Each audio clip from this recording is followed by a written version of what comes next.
listen, it's 2 o'clock right now.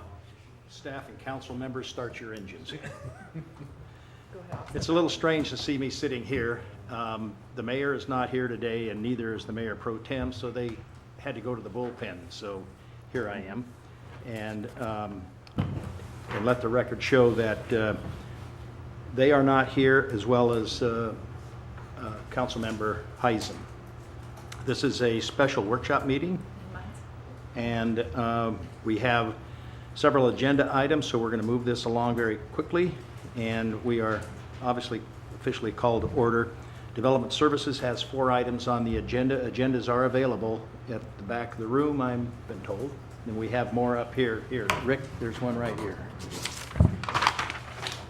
And with that, I'll turn this part of the agenda over to Steve Powers.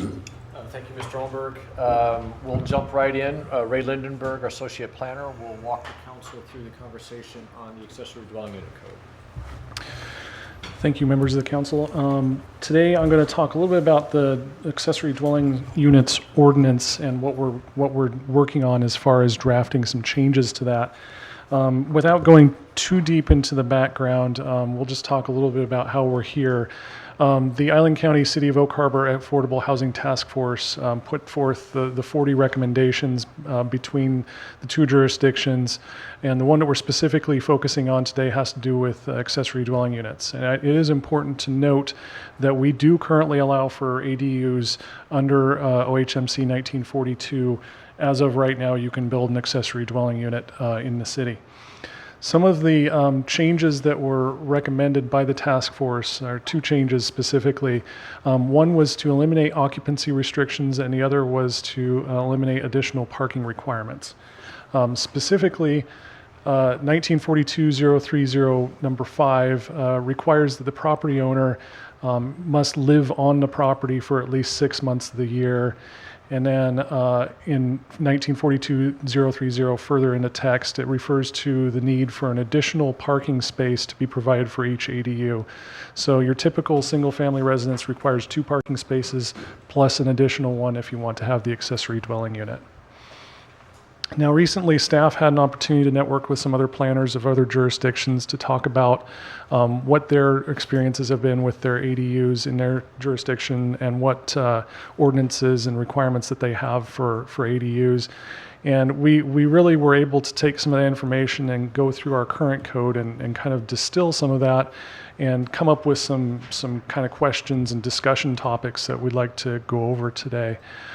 We view this as more of an opportunity to polish our existing code rather than going and deleting the entire thing and starting from scratch. We feel like the existing code is a good basis to go from and moving on from there. So we're making this presentation today with the hope of soliciting some ideas and comments on our existing code. Now, the existing code appears as such. We don't see any need to change the purpose and intent statement. Those 4 statements there are good backup for what we want to accomplish with ADUs. It talks about providing housing for moderate income people who might otherwise have difficulty finding homes, allowing for housing units that are appropriate for people in various stages of their life, for older mother-in-law type apartments, things like that. Number 3, providing homeowners with a means of obtaining additional income, companionship, security, etc.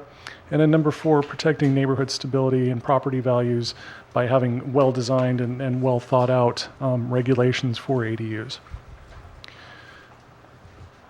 Now, going into some of the more specific requirements of the code there, we found that some of these statements within the code are a little bit wishy-washy, a little bit subjective. And so we wanted to make sure that we don't have a bunch of subjective statements in there when they could be replaced with something that's more direct and more matter of fact, that we can take an application for an accessory dwelling unit and actually kind of check off a list. It meets these standards, let's move it forward. We feel that makes it easier for people who are applying for an ADU and also for staff to be able to review it against certain standards.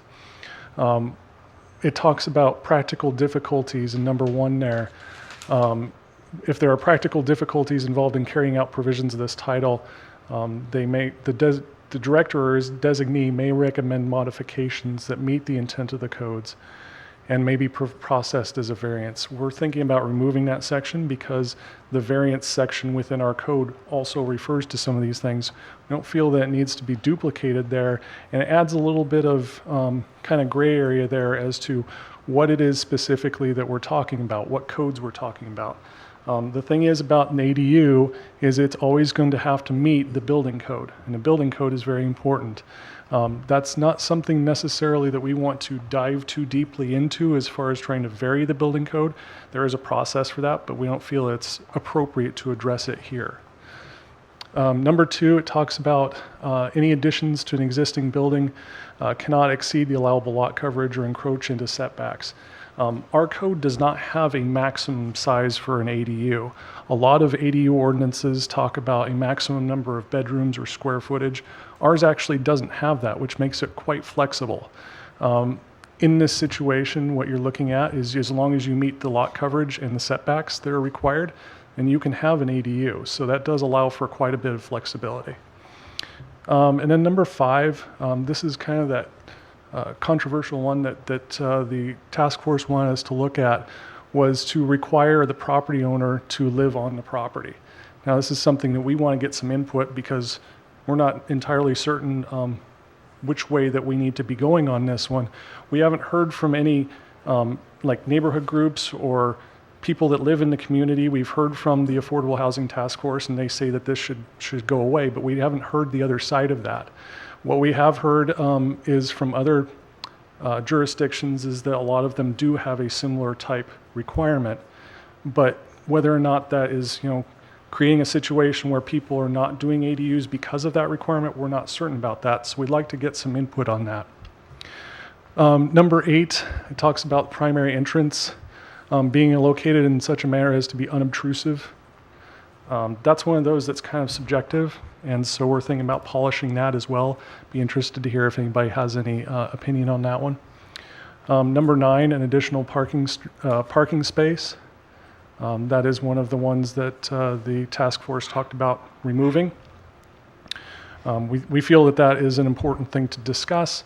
There are a couple of pros and cons that we have for each of those 2 key categories that we talked about. The eliminating of the residency restrictions. The pro to that would be reducing a psychological barrier to the ADU construction. It could speed processing of an ADU permit, and it could allow for rental of a property as a package deal to allow somebody to rent a house and then sublease, which might be able to provide some of the benefits of an ADU to renters as well as property owners. Some of the cons to that could create less oversight within the neighborhood with regard to problem renters.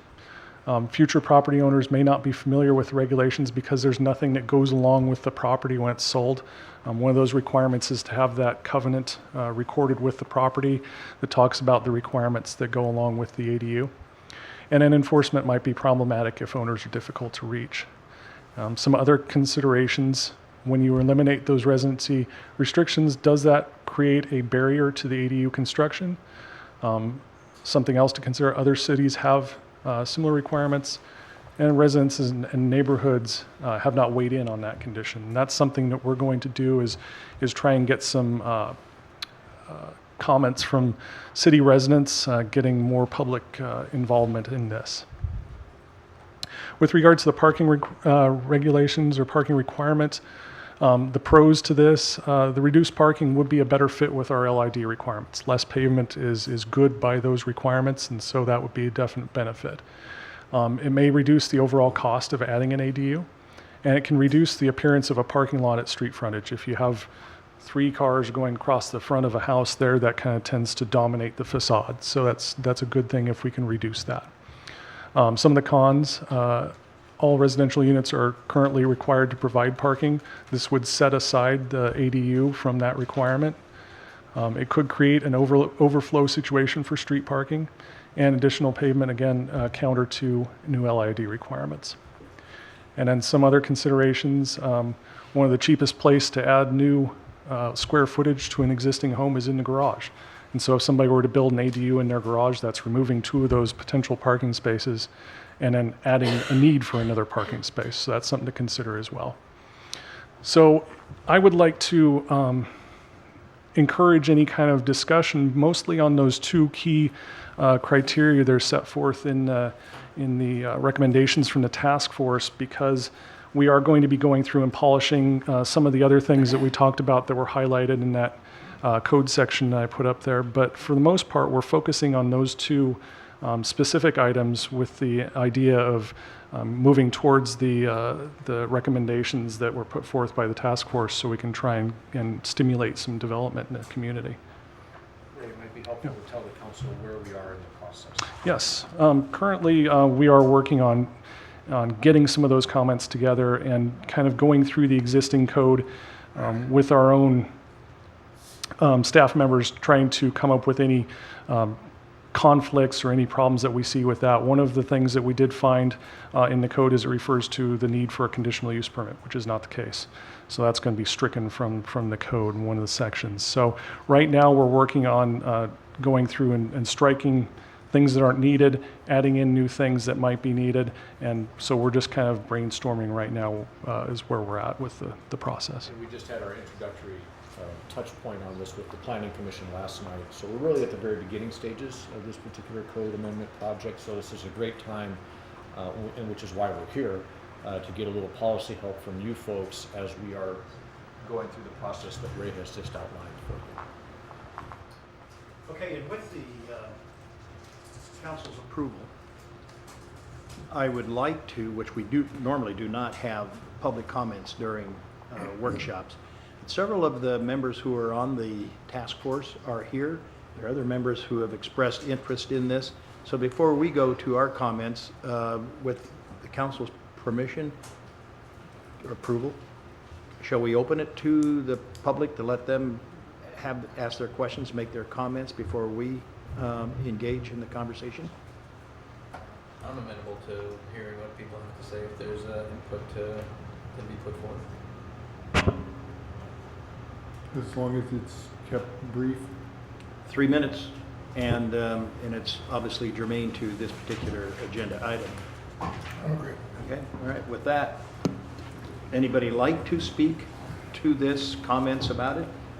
And you can identify yourself, please, and take the mic. And Mr. Chapman, you have 3 minutes. I just set the watch. Do I still have to identify myself? Yeah. Rick Chapman, from Coldwell Banker Tar Properties.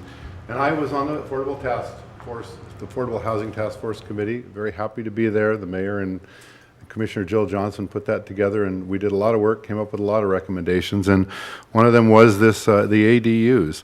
I know there's talk about parking, and the parking in older neighborhoods, where most of these ADUs will be built in older neighborhoods, because newer ones have covenants that say you can't put anything but a single-family home on there, one single-family home. So you're looking at older developments, northeast part of town, maybe the part of town from Whidbey Avenue down towards downtown, you know, behind the pool and all that, those kind of areas. They have wide streets, 60-foot wide typically. You've got street parking. Most of them have driveways and garages. If you have a 2-car garage, you've got 2 spaces to park in the garage and 2 out on the street. So if you drive around, you'll see that there's not a lot of cars on the street typically. So the parking, I don't think really makes a big difference unless you're trying to convert your garage into one, and then maybe you got to provide another parking space to take care of that. One of the things that these ADUs will do, we talk about affordable housing, and Jill Johnson said this last night. She said that the main house could become more affordable for the person living in it by having an ADU to rent, so that they can stay in their home instead of selling it. Maybe they don't want to downsize. Maybe they just want to stay there. So that becomes affordable. And you got an ADU that's rented out probably to someone that needs an affordable place that's maybe 25 years old and doesn't need a big house. Having the owner be there 6 months a year really makes no sense. if you have rentals, all over town where people don't take care of them. Sometimes the owner is the worst offender. And you just because the owner isn't there and you have an ADU and maybe the house is rented, what's the difference between that and a duplex? You know, I mean, if somebody doesn't take care of the duplex, you've got 2 units that are kind of trashy anyhow. Drive around and you'll see that. You'll see that here.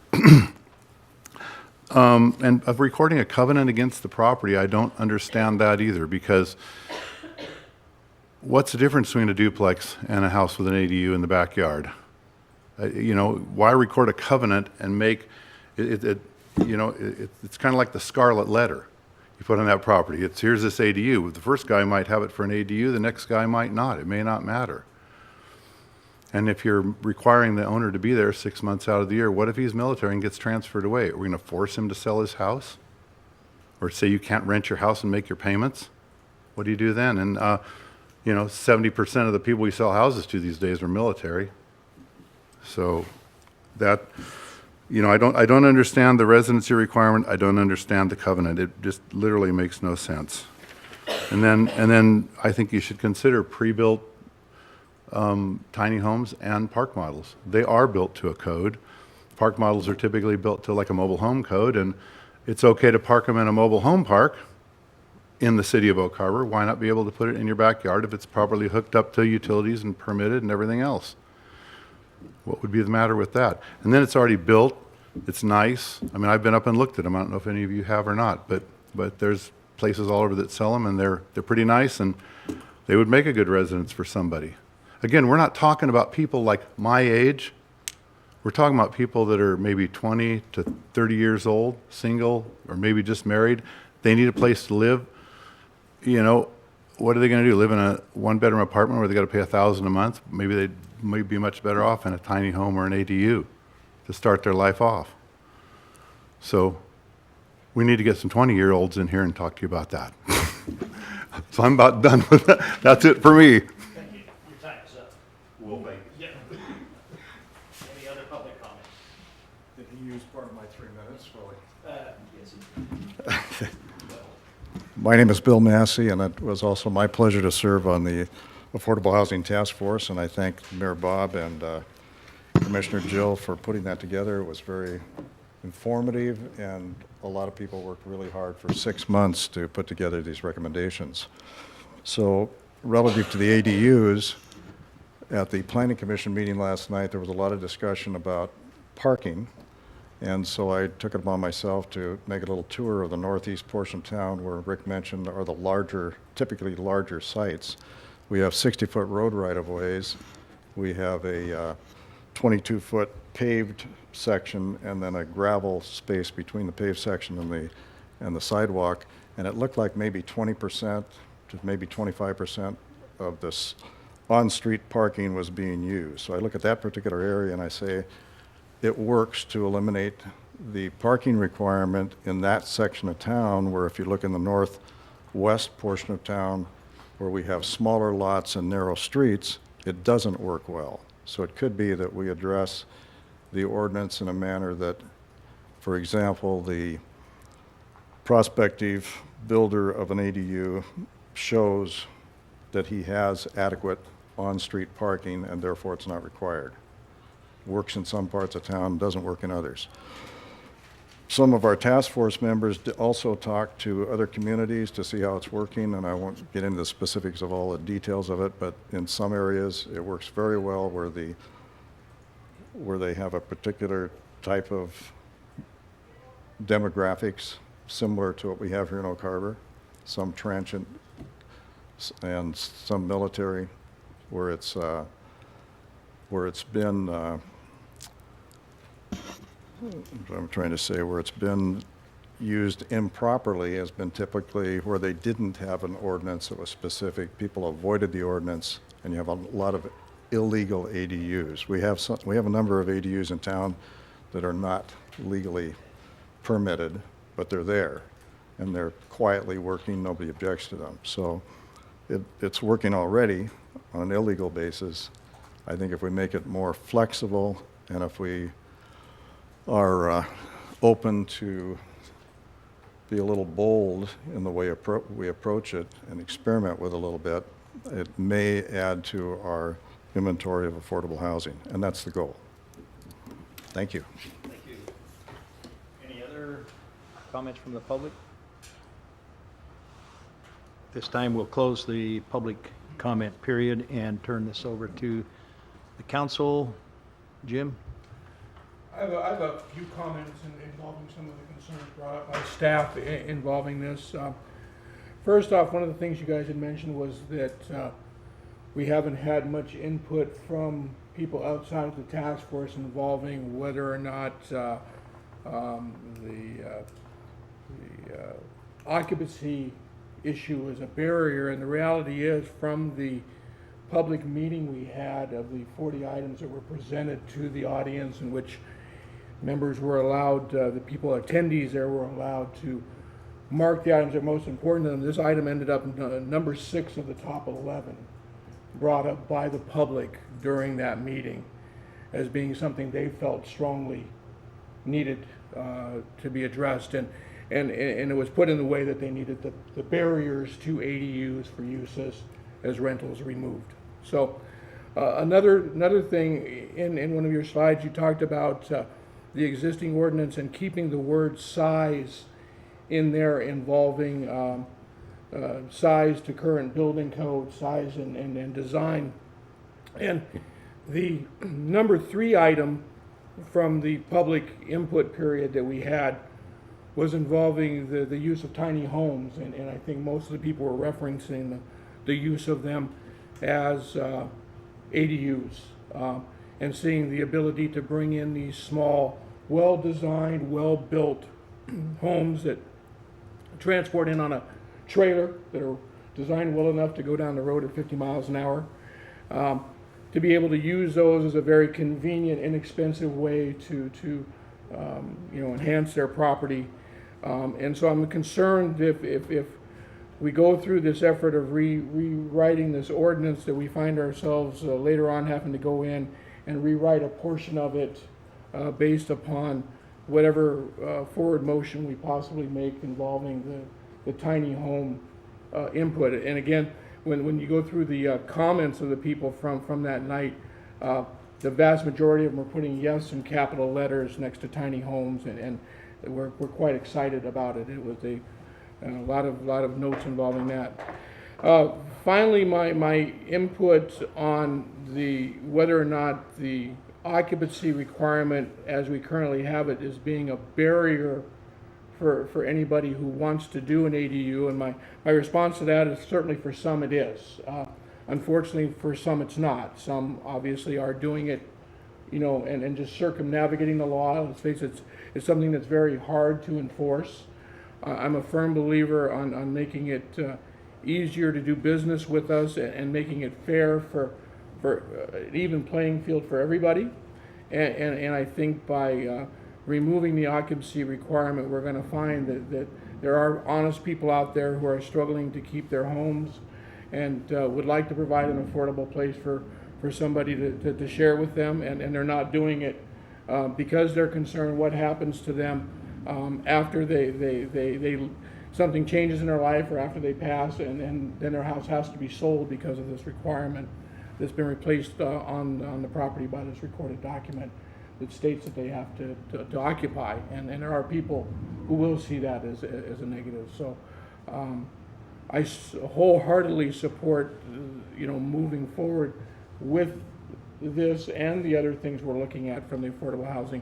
We can't continue to talk about it, and we put 6 hard months into getting all these people's input, and I'm glad to hear that we're making some forward motion, so I appreciate that from staff. Just real quick, this might be helpful for the rest of the council. Thank you, Mr. Wiesner, for those comments. So as our starting point for this particular project, we started with the recommendation from the task force, which basically gave us 2 items to look at inside of this particular code. So it's helpful to hear your comments about what your thoughts are about tiny homes, because we know that was also part of their recommendations, but what we started as a starting point was the scope of the project was the recommendation. I think after our really productive session with the Planning Commission last night, one of the conversations we have to have at the staff level is really what do we think is the right scope for this particular code amendment. Prying the lid off the tiny home ones may mean that this one takes a little longer to do because there may be some other issues associated with that. And we were tackling this one first because it was one of the priority ones. So I think the input that you give us will help us figure out how big or small this particular code amendment should be. And then we can figure out how to pick up the other pieces as necessary. So thanks for that comment.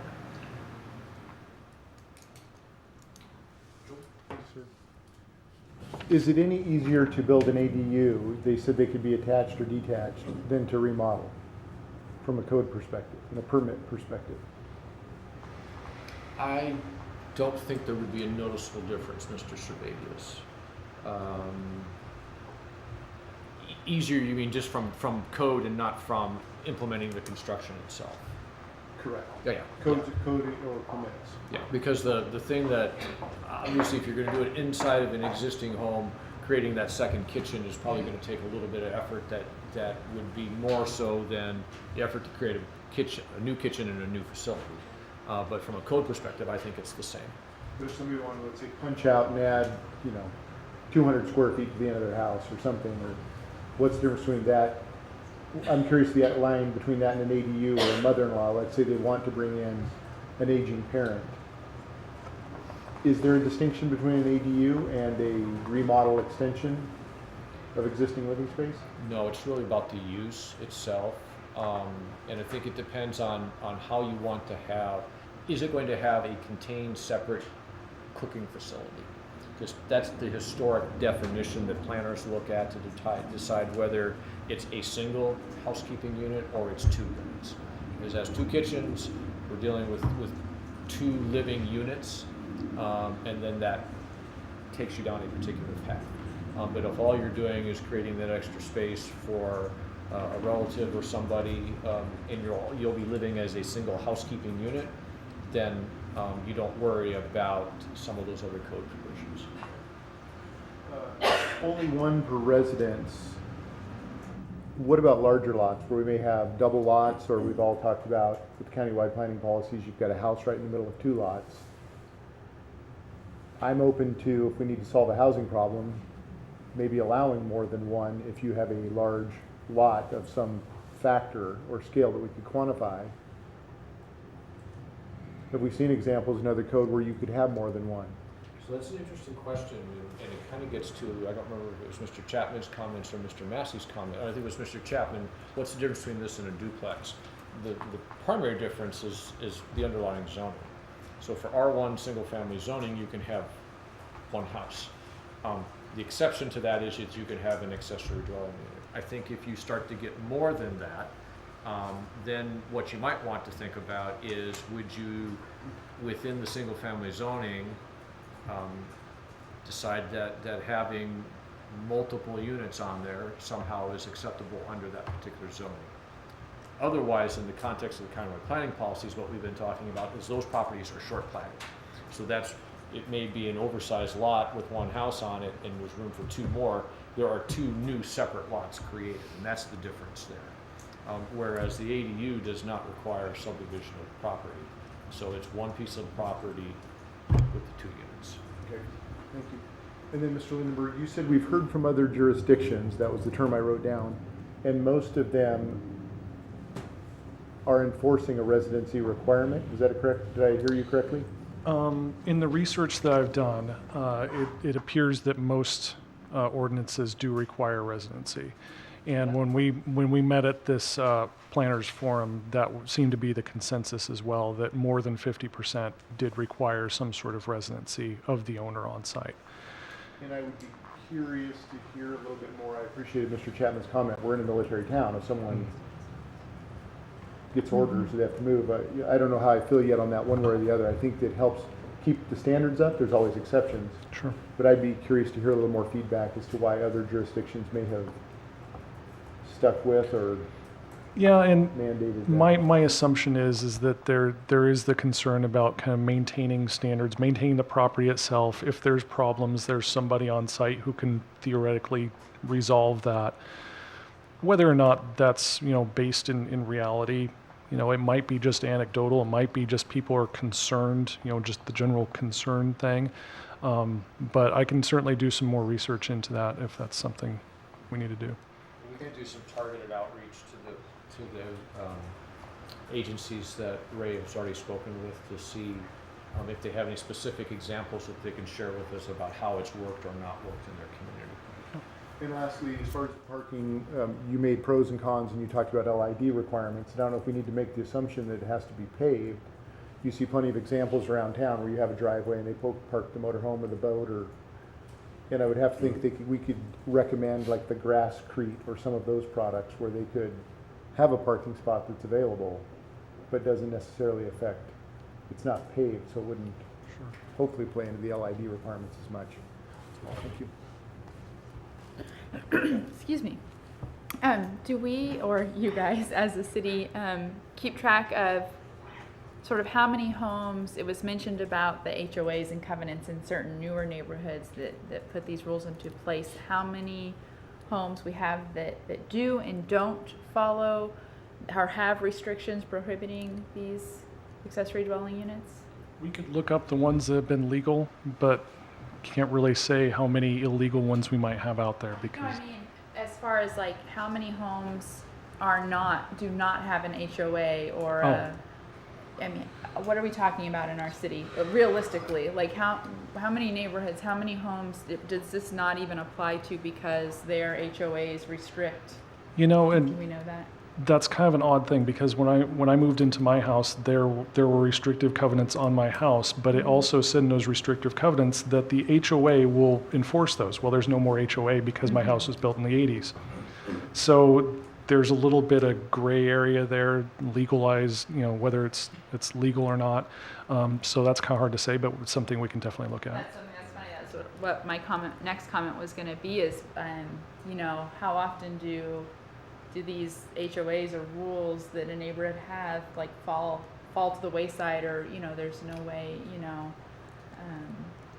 We to don't know track. that. Yeah, We don't track the ones which are still active.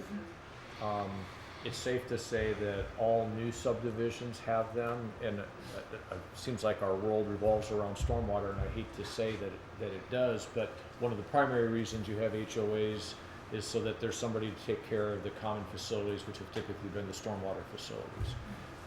So they all, at least in quote-unquote modern times, have started with an HOA. Whether or not they remained active or not and then enforceable is an entirely different question. And of course, as a reminder, the city's not involved in the enforcement of those private restrictions through the CCRs. What about a permit? What if, if someone did apply for a permit to build an accessory dwelling unit in a neighborhood that maybe did have an HOA or rule against that, there's no way, like we can't be enforced, like you said, we can't enforce that or double check that for them or say, wait a minute, you might want to, check with your HOA. It's kind of up to the HOA to the degree that we would be aware of it, we would offer as much helpful advice as we can, but we would always encourage them to check with their HOA, with their CCRs that they should have gotten a copy at the time that they purchased their home. We would encourage them to check all of that out, but we may or may not be aware of it while we're working with them at the counter. about the parking, I liked, I don't remember if it was Mr. Chapman, yeah, maybe, or that talked about, because he mentioned, some neighborhoods right now they're just not allowed to, and those are the neighborhoods that have the narrower streets probably versus the older neighborhoods. I know it's really hard to be a little bit more broad with the rules and the code, but if there was a way to sort of track the different neighborhoods or areas that parking wouldn't be an issue, and I don't know if that's possible. I know that's sometimes hard to do, to make different exceptions in different neighborhoods or parts of town, but it makes sense, if you have enough on-street parking, to go for it, but makes sense to me. And it also makes sense to me that we are was said a couple times in military town that, I mean, I see it in my business. People move and need their place rented all the time. Happens so much here, and it's, you know, we have to sort of look at our community and our constituents' needs, and this may be the place where it doesn't make sense to have that residency requirement just by the nature of our demographics. And I'd be curious to see what our rental single-family residence, you know, percentages are compared to maybe some of the other cities that you mentioned that do have those tighter restrictions, because it may be a big, may show some imbalance in why they are able to do that, or how they're able to enforce those better and make it work where we maybe couldn't do that. So that makes sense to me too. So that's what I have for now. Thank you. Any other comments? I have a couple of questions for you. First of all, ADU is defined as a permanent structure.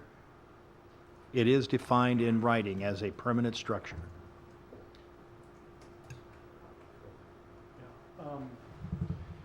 An ADU, as our code is written now, an ADU has to meet the building code. So there, by assumption, I would say that the building code would be referring to permanent structures. Some manufactured home / RV type vehicles meet the building code for occupancy. Some do. We would get to that from a different provision of the code, Mr. Almberg. Right now, our code is very clear that you can't live in an RV or in a manufactured home unless it's located in a mobile home or manufactured home park. So by putting those two pieces of code together, you can conclude that you couldn't today use one as an ADU. Thank you, that answered that question. And then addresses. If you have an ADU, you're going to have two addresses like A and B for that property? So Mailing address, emergency address? we have some, as you might expect, we have code that helps us understand how to address properties, and a lot of it would come from whether or not it will have if it has two utility services. So if the primary unit and the ADU are served with individual utility meters, then we can address them, I believe, with separate addresses. If they're off of one meter, then I think it has to be an A and a B. Well, then I think that's true. you're leading up to my next question, and it was about addressing. So if they have to have separate utility billings, or they don't? There's not an easy answer to that question. Certainly the ones which have been established without benefit of permitting typically have just one utility meter. And frankly, when they seek to get a separate meter, that's when we find out that they've established it without going through the process. But how are we codified? Ordinarily, you would, if you have two units, you're going to have two separate utility services. Okay, how are we going to codify that as we move forward with this discussion for ADUs, so that it's clear? I think the way to do that is just for us to go back and look at both this chapter as well as the chapter on addressing, and then the one on utility services to make sure that they are in concert with each other. And if, as we refine chapter 1942 for accessory dwelling units, we find the reason that we have to refine the addressing chapter and the utility service chapter, then we could do that. Okay, so this is still an ongoing discussion Yes. on this, yeah.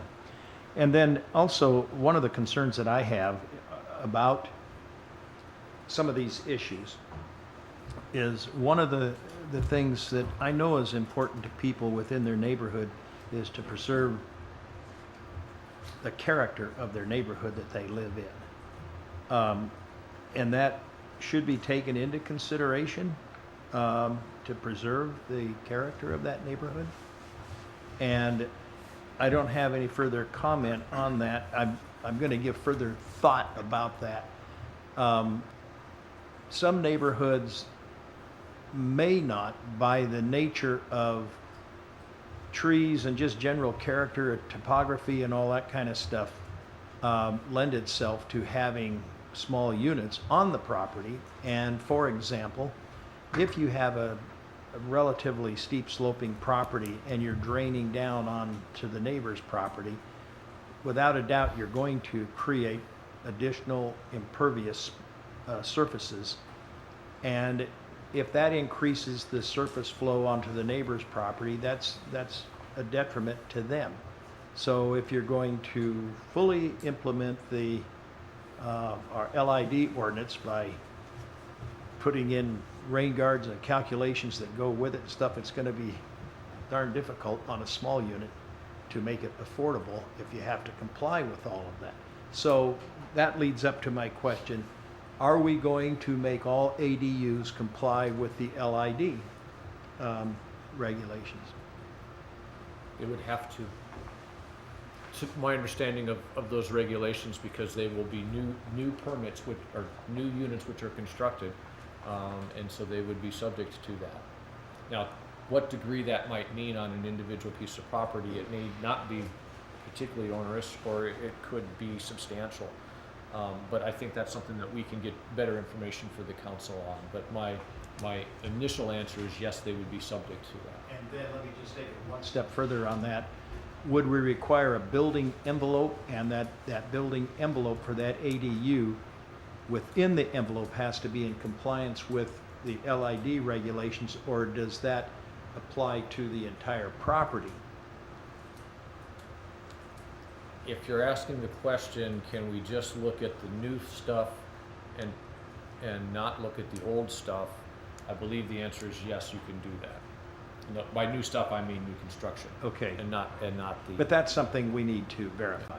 The other part of this is, I think, just worth keeping in mind, and I think maybe Mr. Servadius was kind of edging around it a little bit, is that ADUs can either be standalone construction, or they can be attached to your existing house, and those answers, or that choice, may drive different answers to your question, Mr. Holmberg, about the LID. Okay. Joe? Just follow up, thank you, on that same thought then. So anytime there's a change in a facility, commercial, residential, it has to comply with current code, correct? Yes. So if and right now for the LID requirements, 2,000 square feet is when all the triggers start kicking off, correct? Yes. So if you had a house built in 1974 and all of a sudden it's, for simple math, has 2,000 square feet of hard surface, and we're adding a 500 square foot ADU, you just said that the ADU could be looked at standalone? I believe that it could, yes. Part of the challenge in answering this question is that there is still, I think, a great amount to be learned about how do we deal with existing projects that are somehow now being added to or retrofitted with new improvements, and what do those LID regulations mean to that. And that part of it, I just don't think we've had enough examples yet to work our way through for me to give you a more hard and fast pat answer. Yeah. Yeah. But I think these are all great questions, because they point to some of the challenges that we as a jurisdiction will face, but frankly, so will the potential homeowners who want to have an ADU. So obviously we'll have to work our way through this so that we can understand this. Just as one other thought, I think there will be a number of interesting policy choices that the Planning Commission will have to give you guidance on, and that you will have to make.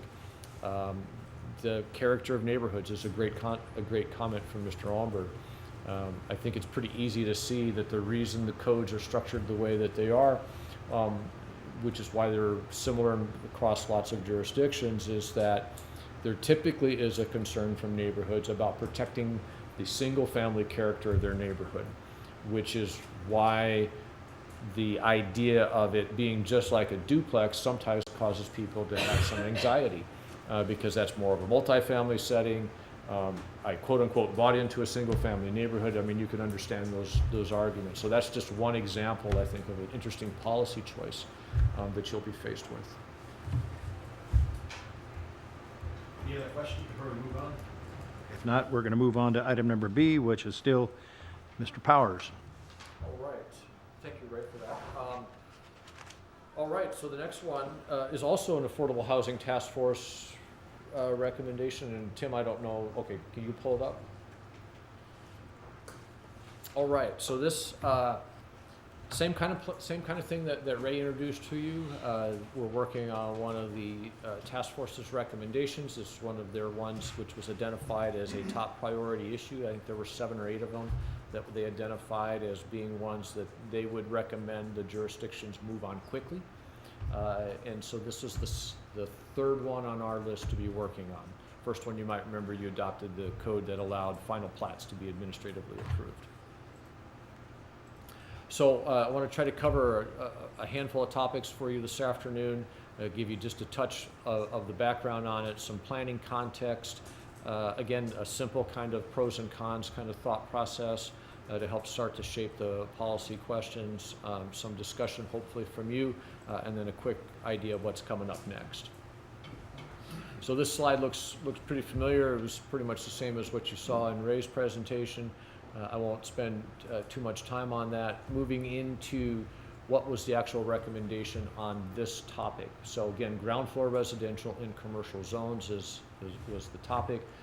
Change the ordinance to allow first floor residential in all commercial zones with provision that requires 10-foot ceilings on the portion of the building fronting an arterial street or major collector street.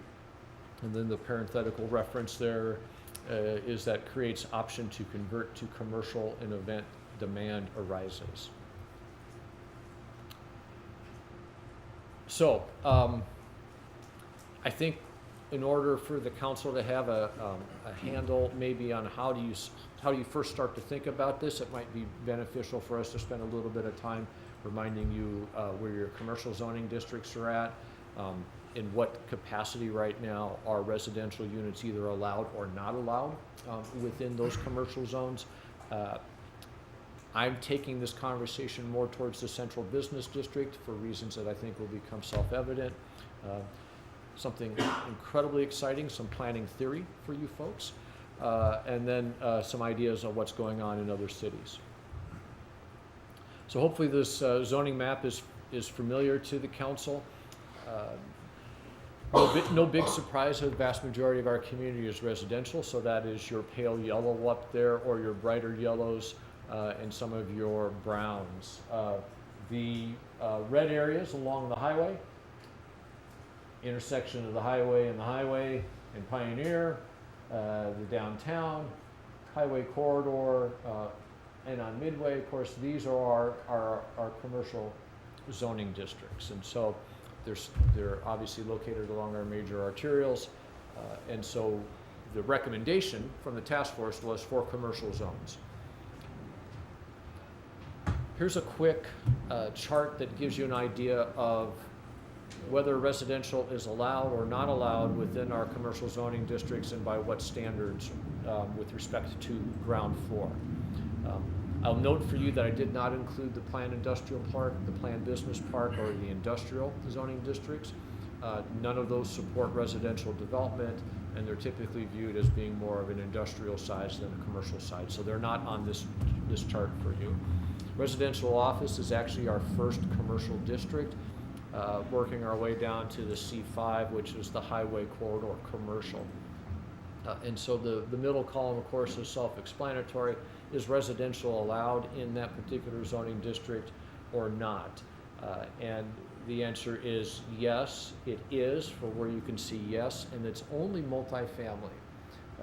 The way that our code is structured is that single family is allowed as a particular use up to a point in our residential districts, then it's only multifamily, and it's only those multifamily uses which then fold up into our commercial zones.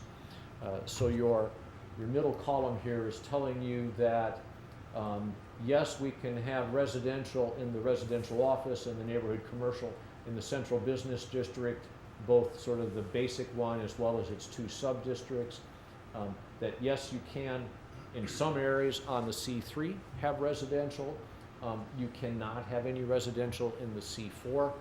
Think the area north of town, or at the north end of our city, in the area that's affected by the APZs and by the noise zones. That's where your C4 zoning is at.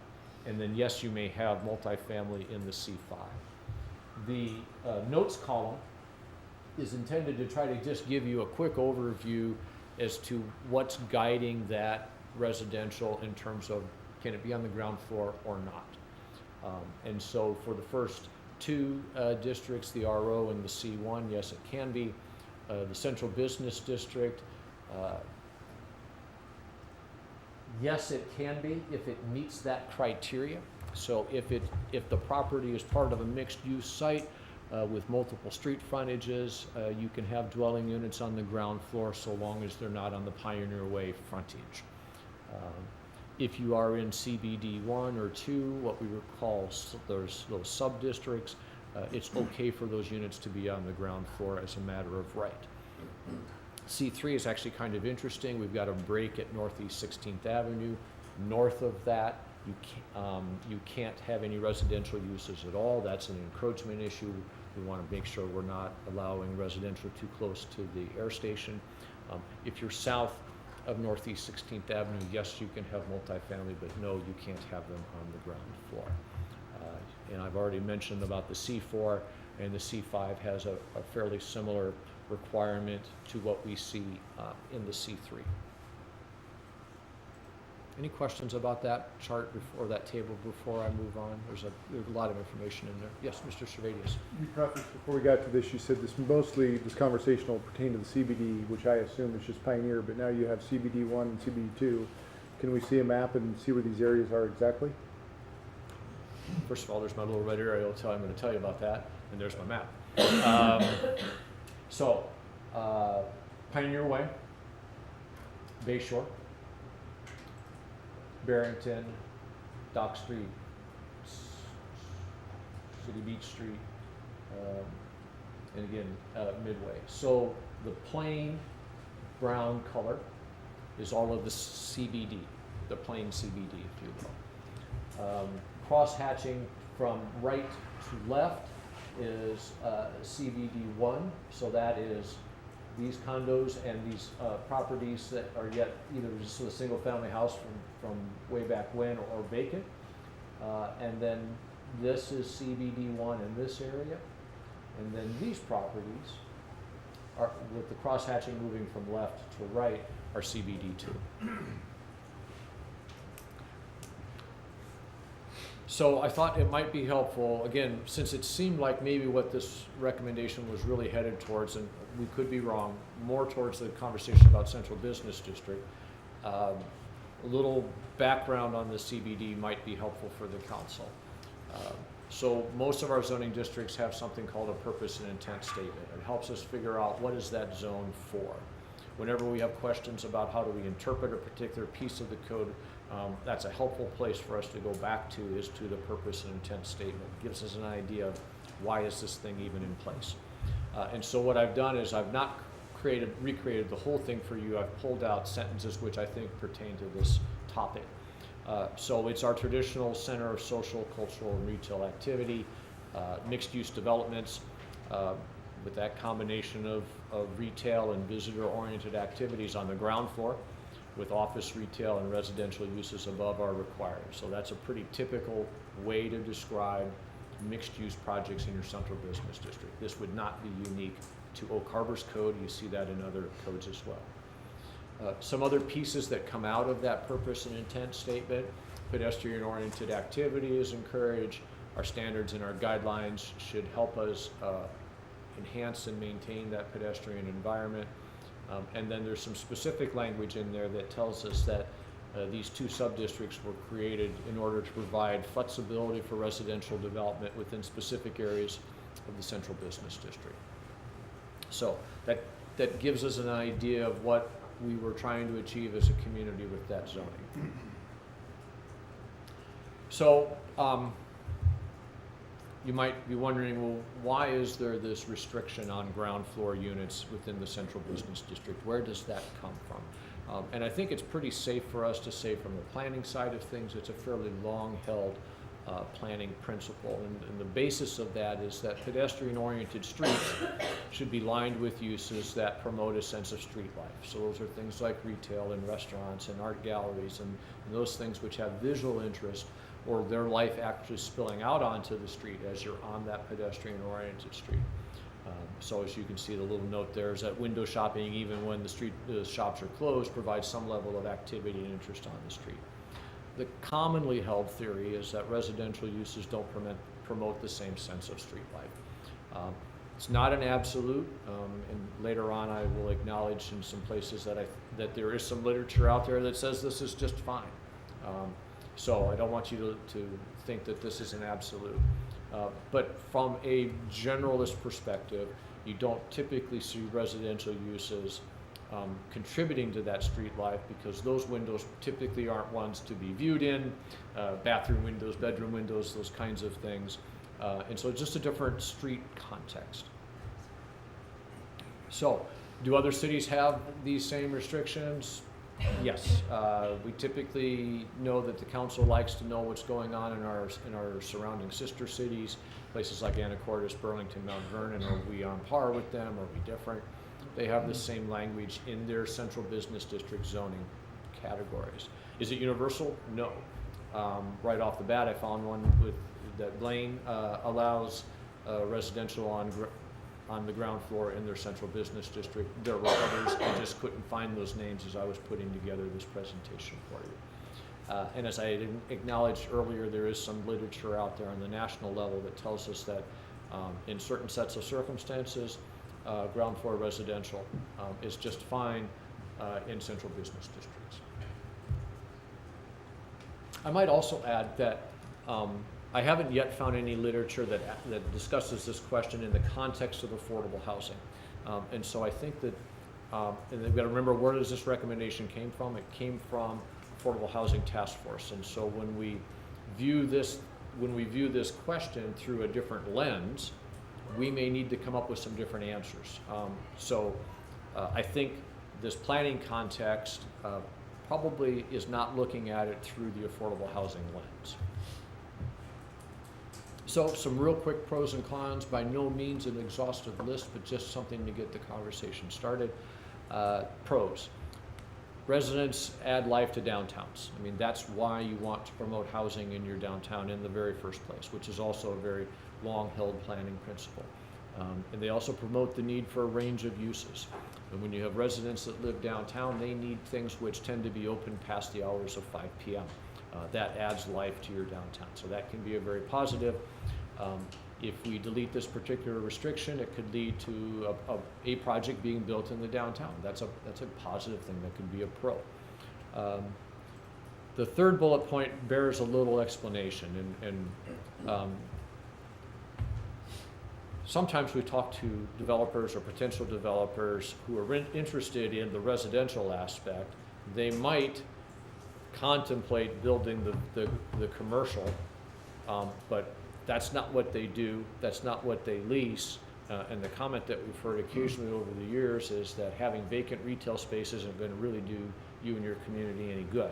And that's kind of what that bullet point is trying to get at. So it could be a pro or something for support of this concept, that if you eliminate that requirement, we potentially wouldn't end up with projects being built that have loss leader retail space below that would be vacant, because those people that build this don't do this. Cons. What might be some of the reasons why you would not want to entertain this particular recommendation? Well, non-retail use on streets might not be viewed as being in support of our district's goals, the purpose and intent statement that I referenced earlier. There is some question, I think, at least initially, as to whether or not part of that recommendation would potentially come to fruition, in terms of it may be unlikely that residential space will actually convert to commercial space. Typically, we've had a pretty low demand for commercial space in Oak Harbor, but there's probably the more significant issue, we think, is just a building code challenge. Different types of occupancy, different building code requirements. It would not be a slam dunk that you could just 10 or 15 years from now convert from a residential occupancy on the ground floor to a commercial occupancy. So that sort of moves me into hopefully an opportunity to hear from you folks, your questions and comments, some just basic policy things that you might want to think about. Do we pursue the code amendment as recommended, i.e. commercial zones? Do we focus on the central business district, which kind of seems like the most likely given the structure of our existing code? One idea, that we could think about is pursuing this particular amendment, but restricting it so that it only applies to affordable housing projects. In other words, would you like to see a difference between how we handle market rate housing and their presence on the ground floor versus how we might handle affordable housing and their presence on the ground floor? Or does that not make a difference, and you think that if we're going to change this, we should change it for either for both categories or for neither category? I think that's enough out of me right now. I'd really welcome your input at this point. And with that, I will also ask the council for approval to open it up to public comments. If there are any, then we'll potentially feed off of those. It's 3 o'clock right now, and we still have a number of things to go. So what is the pleasure of the council? You want to have public comments? Raise your hand. Can we keep it to 3 minutes? We're going to keep it at 3 minutes. Good. 2 minutes? Mr. Chapman. Rick Chapman again. Hey, the discussion in the Affordable Housing Task Force had to do with mostly the central business district, and I really appreciate Steve's comments on that and his chart there that showed where it's allowed and where it's not allowed. And the whole thing was based on getting life into downtown, and it might not be totally affordable housing, but it might be condominiums that are more affordable than a big house for people that want to, live downtown. And if they live downtown, they're going to demand services, and if the people that are there don't provide them, somebody else will come in that will. And that's probably one of the things that would help our downtown, because I don't know what you think of it now, but it could be a lot better. And if you look at Anacortes, for instance, they have their main street. You can go either side of that main street behind the commercial buildings. There are, a lot of residences, there's apartments, there's all kinds of things. It's a flat space, so people can walk easier than walking up and down hills. I realize that we all need to walk up and down hills, but some people don't like to do it. And building in downtown Oak Harbor, if you build a project and you make ground floor retail with the apartments upstairs or condos, you're building something that you have to rent for $2.50 a square foot a month in a place where things rent for 65 cents to $1 a square foot a month, so you're never going to rent it. So I envision it as just being parking for the condos above. That's... Thank you. 2 minutes up. Yes, sir. Bill Massey again. There was a lot of discussion about the downtown core and what we might do to improve it and address it as an affordable housing issue. So I want to get off track just a little bit. One of the things that came out of the Affordable Housing Task Force was a presentation by Sharon Lee of the Low Income Housing Institute. As a result of her presentation, Rick and I and some others got together with her and looked at the inventory of available property in Oak Harbor for multifamily that met their criteria. Very difficult to find. They'd been looking in Oak Harbor for 2 years. We were able to work with them on a property on Pioneer Way that fits their criteria for affordable housing. They're proposing a 51-unit project. A large percentage of that project will be geared toward disabled veterans, 10 to 20 units, maybe perhaps more, and then some families, 2-bedroom units and so forth. The element related to commercial on Pioneer Way makes that project a little more expensive. So it ups the cost of affordable housing in that core area. So there is a good reason for affordable housing in the area. Convenience to transportation, convenience to shopping, convenience to Skagit Valley College. All of those elements were taken into account to meet their criteria. So that happens to be one major thing that came out of the Affordable Housing Task Force that we're very excited about. And it kind of points in a direction that Rick mentioned, that if you create additional housing opportunities, that opens up other housing opportunities in the rest of the community. So right for the last 30 years, there's been very little development in the downtown core of residential housing because of the restriction, I think. Thank you. Thank you, Mr. Massey. Yes, sir. Any other public comments before we move on? Public comment period is closed, so we'll go on to the council. Any comments, questions, Jim? A question, Mr. Powers. In the CBD district, that slide that you had, what was allowed and what wasn't, isn't it correct that we do allow housing on the first floor, just not on Pioneer Way, currently in the CBD? If it meets the definition of a mixed-use site with multiple street frontages. Okay. So there would be, so for the properties that, would be on a corner, and I'll just pick one even though I know there's a building there.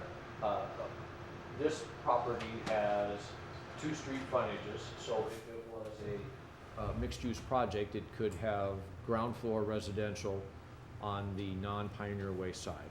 It was only the Pioneer Way frontage which has that restriction. Okay. Yeah. And what about like those units that are approached from the backside, where you're actually approaching through a parking lot? Is that considered other frontage on another street? I'm not sure which units you're talking about, Mr. Westphal. Well, you've got other units on Pioneer Way where like those units in the middle there that are don't necessarily have frontage on the side, but have another access from the back. I'm trying to get an idea, Mr. Powers, of how many properties we're really talking about affecting with the ordinance. Well, I think as proposed, it would affect all of the properties that are the plain brown color. Okay. The recommendation to us didn't make any distinction like the multiple street frontages like we have in our code right now. So just as proposed, it would apply to all of the properties that are within the central business district. That of course doesn't mean that that's what the council would need to enact. You could do something different than that. And one final question. Could it be, an ordinance be considered to allow this to take place with any new projects coming into the city, new construction, and not necessarily affect the existing business corridor? Which would open up the ability to maybe, get some of the empty properties developed on Pioneer through this method, yet not sacrifice any existing storefronts. I think you could try to write some kind of language which says that for all new construction after this date, we'd have to be clear how we're defining new construction, because it could be new construction inside of an existing building. So I think you could probably try to figure out how to do that. If the idea is to really focus the efforts on the vacant properties, that might work. The one drawback that I can see immediately, or one potential stumbling block, is are we bestowing a development rate on one property within a zoning district that we're not allowing other properties within that same zoning district to have? And typically we don't create separate categories inside of a particular zoning district, but we could sort of think our way through that idea. Thank you. I was kind of thinking along the same lines. I mean, I can see both sides. It's really tough because you want life, like you want people downtown, but yet you want to maintain the ultimate goals, which were set a long time ago, to have a pedestrian area. So, the first thing that came to my mind too was compromise. Like, could there be some sort of compromise? Really tough, like you said, when you have to create the whole zone the same. Maybe we could rezone parts of it to accommodate, but to keep our core, pedestrian storefront life activity, but yet allow some more living spaces to be there too, in that's needed in our community greatly. So that's the kind of the first thing that came to my mind about it. Trying to maybe come up with a way to to do both, but maintain. It's important to me when I think about Pioneer to ultimately to maintain that pedestrian life activity that's down there. So I would not want to jeopardize that in any way for me in our community. But I also want to allow for more residential as well, if where it's needed, and if there's a way to compromise and do some of that as well, for sure. In that spirit, on one of the slides I had the idea, or I threw out there, you know, should we consider this code amendment only in the context of if it's a qualified affordable housing project? And would that be the kind of compromise that you were getting at? So if it meets certain criteria, it could be within our downtown core because it's meeting a very particular specific need, which is to provide affordable housing to the community. And that's going to be a fairly small subset probably of the total number of projects that we might see, which then probably means we're not going to be overwhelming or losing our pedestrian nature of that street, and that any sort of market rate projects would have to meet the requirements as we have them today, which then would keep the pedestrian activity focused. So just see if that's something that council's interested in. So I'm real excited that we've started this ball rolling. You know, we passed, like you talked about earlier, we passed our first ordinance. You know, that was a direct result of the recommendations made from the Affordable Housing Task Force, and I think that with these other two that we're looking at, we can continue to build on that momentum. I do like the fact that you're delineating the difference between the affordable housing and the market rate housing markets. I think since we are looking at addressing affordable housing, we've identified it as an issue. I would like there to be in writing something that says these projects in this area are going to be designed and we are making these exceptions with affordable housing in mind. The one thing that we've learned about trickle-down economics is that it doesn't always trickle down. And if we want to address affordable housing, I, for one, would like to address it directly and have these ordinances speak to the development of affordable housing only at this point. So where we are stepwise, actually we're a little bit different stage than we were with the accessory dwelling unit. That one seemed a little more straightforward to us, and so we were able to start that with the Planning Commission last night. We did not do this presentation last night with the Planning Commission because there seemed to be some more significant policy issues involved here, so we thought we'd start with you folks. And so where we're going in our next steps, we're going to try to do some additional research in March and the beginning parts of April, and then try to be at the Planning Commission to discuss a draft code concept with them at their April meeting. So we're a little bit different process, but that's just to let you know where we're at. So we'll do some more research, we'll draft code, eventually we'll get into the approval process with the SEPA checklist, Planning Commission hearing, and then the council hearing. But we do have it on a relatively fast track for a code amendment. I think we're trying, ideally, we'd be with the Planning Commission in April, back to you at your workshop in April to touch point on how we're doing on some of these things. Probably Planning Commission hearing in June, and then council hearing at your one meeting in July that's the timeline we're trying to meet. It gives us another crack at another workshop with you as well. So we're looking at the April workshop and the June workshop with the council. Thank you. Well, a couple questions and some concerns. So if we change the ordinance to allow residential on the first floor and you have a change of use in a building, does that mean retrofit, seismic retrofit? Do they have to comply then with current code if you're to change the use? Yes, short answer is yes. There is something called the existing building code, which is part of the IBC.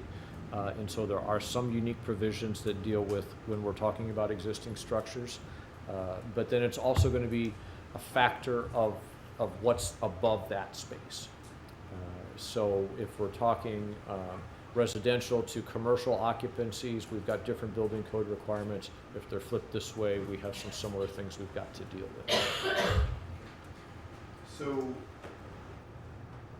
we had a meeting, I'm on the Main Street board, and it was actually probably the most well-attended meeting I've been to in Elk Harbor. 50 to maybe 70 people attended it about a month ago at China Harbor.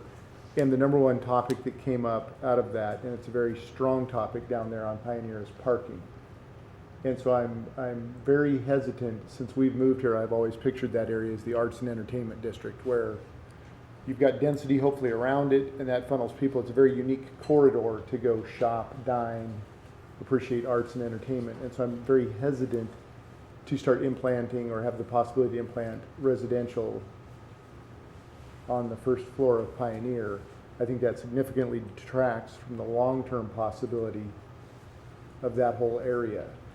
And I appreciate the concept and what might be accomplished, but to me it seems like it's a short-term solution that creates a longer-term problem, in that as our city continues to grow, that's the only district that we have right now that has that unique flavor. It's very pedestrian friendly.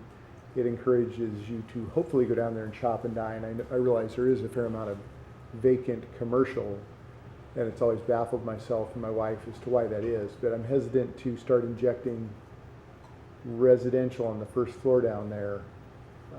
I don't know that that's the answer, so I know there's more discussions to come, but and we've got CBD 1 and 2 on both sides of that do allow for dense residential, so I don't know that ground floor on Pioneer is a solution to that, or that it lends itself to a long-term enhancement for that whole area. That's all I've got. Thanks.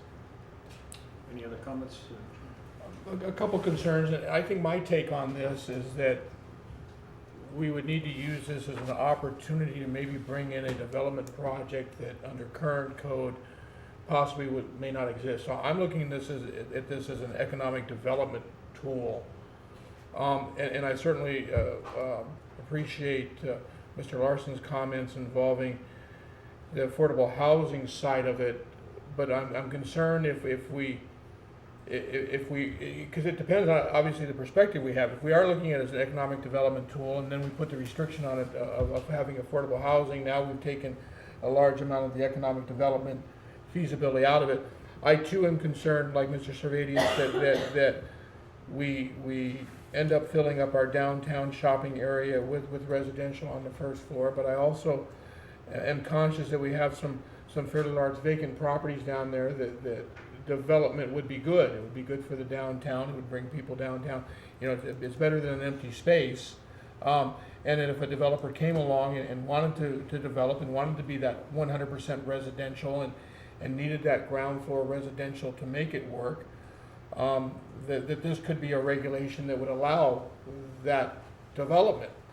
But along the lines of the affordable housing side of it, and again, I think that allowing this for a new development is an important part of that, because I think it addresses some of your concerns about the loss of, existing commercial space downtown, which is a very valid concern.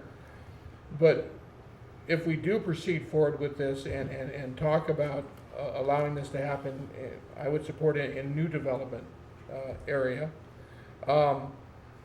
I would suggest that maybe we can turn this into a plus and allow for it to be non-affordable housing on that first floor. Because again, we're just talking the first floor here. We're not talking the entire, 3 stories or whatever would be built down there. In exchange, if that developer were to create an affordable housing project of similar number of units elsewhere in town. In other words, I think we can get a win-win out of this. We can, have the ability to not deter a development in our downtown core that may end up needing to be residential for it to work for that developer, not lose existing commercial space in our core, and create an affordable housing unit to offset the allowance for that development. And I know that totally overcomplicates your simple ordinance, Mr. Powers. But I think something like that may possibly address everybody's concerns appropriately, because I think they are all valid concerns. And I think this is a great example of why we started with you folks, because you've raised a number of policy questions that we didn't put onto our slides, and so you've given us ample food for thought. I have a couple of questions and work a few comments into this too. We've had this existing ordinance for 20 plus or minus years, and it appears that it has not been very beneficial to the development or the redevelopment of downtown.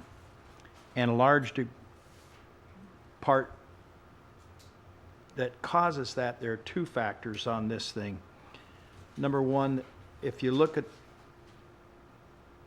leaving vacancy on the first floor, doesn't matter if it's residential or commercial, if likely you're going to have vacancy on the first floor, you're building in a loss leader. Who's going to do that?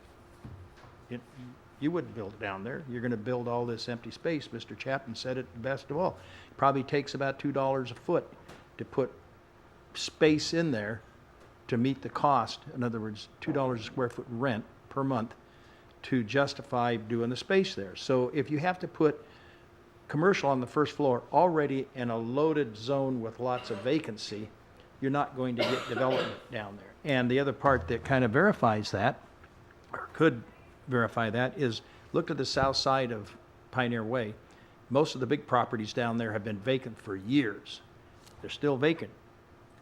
And partly because if you build in those spaces that are available, you're going to have basically dead space, because you're competing with retail space that's going for, I know some of them personally, I know the people who own it, 50 cents a square foot. You can't put that kind of structure on the site and get 50 cents a square foot. They're not going to do it. We could mitigate part of that appearance of that through the design. You know, the first floor does not have to look like somebody's household front. There could be design standards, and a lot of communities do this too. Not just in our state and around here, but you can go to a lot of communities where residential is mixed in with the commercial. And the other part that I would like to emphasize is I would not want to see special conditions built in for just affordable housing rather than having the opportunity to have mixed income housing down there too. In my bias, if we have all affordable housing, we create a stigma about this is going to be the low rent district. If it's mixed use, you have blend of people who can't afford and who can afford to live in the same community, but what it does is it creates a neighborhood where these people have a vested interest in it, both people who are of need and people who are not necessarily of economic need. So my support would be really on the first floor having residential, because the new development is going to happen mostly in the areas where there are vacancies. Think about down there, there's two properties that I can think of that are just raw vacant properties without tearing buildings down. You go to the other side of the street and there's that great big one down toward the marina, and then there's two of them in the middle and one on the other end down by the Coochie Agency. I mean, those are the most likely ones to be developed. And if you want residential down there, and if you want low income or mixed use income properties down there, you just can't have a developer, he won't come in and build vacancy. Just isn't going to do it, or rent it for 50 cents a square foot, or even $1 a square foot. It just isn't going to happen, in my opinion. Any other comments before we move on? Thank you, Councilor. I was also notified that in Public Works, the 2018 vehicle replacement has been removed from the agenda, so we'll move this right along. We're going to go to the comprehensive plan, and then when we get to Public Works, you'll see that we don't have that item in there. Thank you for the input from Mr. Chapman, Mr. Massey. All right. Good afternoon, CAC Senior Planner. Very interesting discussion as a senior planner and kind of shepherding the long-range plans of the city. I heard some interesting thoughts and ideas that come up that makes me question a lot of things in our plan and how we're going about doing a lot of these changes. In each discussion, I heard 4 different viewpoints, some questioning even the purpose and intent statement of the CBD district, which comes from the comp plan. So when we start to kind of go down the path of trying to question the purpose and intent and changing our very zoning patterns and how we want to do it because we're addressing an issue, we can get into complicated sections. I mean, 3 different ideas on times. Why do we have zoning regulations? We try to keep things fair for all the properties within that zoning district. And when we start to write complicated code to try to address some situations, sometimes we make it difficult actually for development to move through because we have now complicated our code and we've written 3 different things for the properties in the same zoning district. So there's irony to a lot of the ideas that are being generated, so I'm really interested to see how this thing moves forward. Great to have this initial discussion because we all have different viewpoints. Anytime we usually have differences, we go back to the comprehensive plan. We look at the goals and policies and we see if we match up with that, if our vision is still alive, are we still moving in that direction? We just did the 2016 update. We talked about the downtown. We talked about the vision. And when an issue comes up, we raise that back again to really question it. So in all the discussion that you have and in all your code amendments, I would, as a long-range planner and as the keeper of the comp plan, I would recommend keeping the vision in mind and trying to move the community in that vision. It's easy to get bogged down in the weeds when we're trying to solve the problem. And sometimes what action you do today cannot be undone for many years. The result of something will come only 20, 30 years down the road on the codes that we do. So very interesting discussion. So talking about comp plan, we're talking about the docket and what we're hoping to amend. 2018, I have just a little brief summary of what's coming forward. So the 2018 comp plan docket, the Planning Commission held a hearing on it yesterday, and they have recommended moving that forward to the City Council. So what's coming forward in 2018? There are some carryover items from 2017. The Parks, Recreation, and Open Space Plan is being updated. Last year we did a community outreach survey, and we also had a joint meeting to discuss the goals and policies. There were some very good discussions during that time, and there have been some changes that have been made to the goals and policies. So we'll continue working on that. The next step in that Parks plan is to talk about what we're going to accomplish in the next 6 years, and that'll be a very interesting discussion. What I'm hoping to do is to have that discussion with the Park Board, with the Planning Commission, and the City Council, so we can kind of collect all those ideas and what we want to accomplish over the next 6 years. And then we'll start to have hearings on that in the spring and summer of this year. Capital Improvements Plan is also on the docket. This is what we do every year. We look at the Capital Improvement Plan, we add projects, we sometimes have to drop projects, sometimes we have to change schedules or change estimates. So we always amend the comp plan. By the way, the state says you have to amend your comprehensive plan only once a year, or you can amend it only once a year. That's why we have this extensive process of trying to get a docket and what is exactly going to be amended, so that the public is aware of it, they can provide input, and it's a predictable process. Also because it's a comp plan, it's a long-range plan, and you shouldn't be meddling with it too often. That's kind of the idea behind that. Economic development element, this was this was on the docket in 2017. There was a task force that generated some ideas. The ideas that came out of it, most of those ideas are captured in various sections of the comp plan. But we've kept it open just in case there is some policy changes that we'd like to consider this year. We've just recommended having that on the docket as well. The JPA UGA resizing. This was dropped from the county's docket. And we thought, well, maybe we should too, because we cannot make any changes to it without any county action or collaboration with the county. However, there's been some recent discussions between December and now. There have been a couple discussions. And I don't think this topic is going to go away.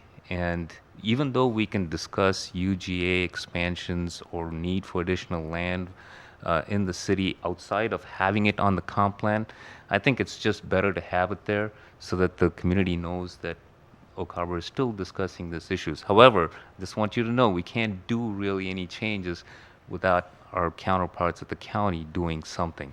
We can discuss this all we want, but just remember that we can't really make any amendments from that. Housing element, this is again based on a lot of the discussion, again the last two items. I thought it would be good for us to discuss it. If I were to have it my way, I would say we would have to discuss this first before we start getting into the codes, because we're kind of putting the cart before the horse. And like many of you brought up good points and discussions on the general intent. What are we wanting with our downtown? Is housing okay? What is the character going to be in 20 years? It's all in a long-range plan. We want to discuss that, and we want to kind of agree on what we envision for this area and what these steps that we take today, how are we either getting more towards it or are we going away from it? If we're going away, are we okay to go away from it, and which direction we want to go? These are great questions for a long-range plan and vision type discussion. So I'd like to have that open and discuss that, even though I know you're talking a lot about the affordable housing aspect in terms of code amendments. I think a lot of that kind of polarity between ideas and thoughts are coming because we haven't looked at it from a long-range standpoint, and we're just trying to address it to solve a problem that we see today, and that's what's in front of us right now. So I think it'll be good to open up the housing element and start to have discussion about long-range impacts of some of the decisions that we make, and maybe that'll have some policy changes that we can rely on as we make decisions regarding housing. So I wanted to have that open and start a discussion on that. So those are the topics that we have proposed to have on the docket for this year. The Planning Commission discussed it yesterday, and we'll be bringing it forward to the City Council on the 20th. So questions, comments? All right. Pretty silent. Thank you very much. Thanks, CAC.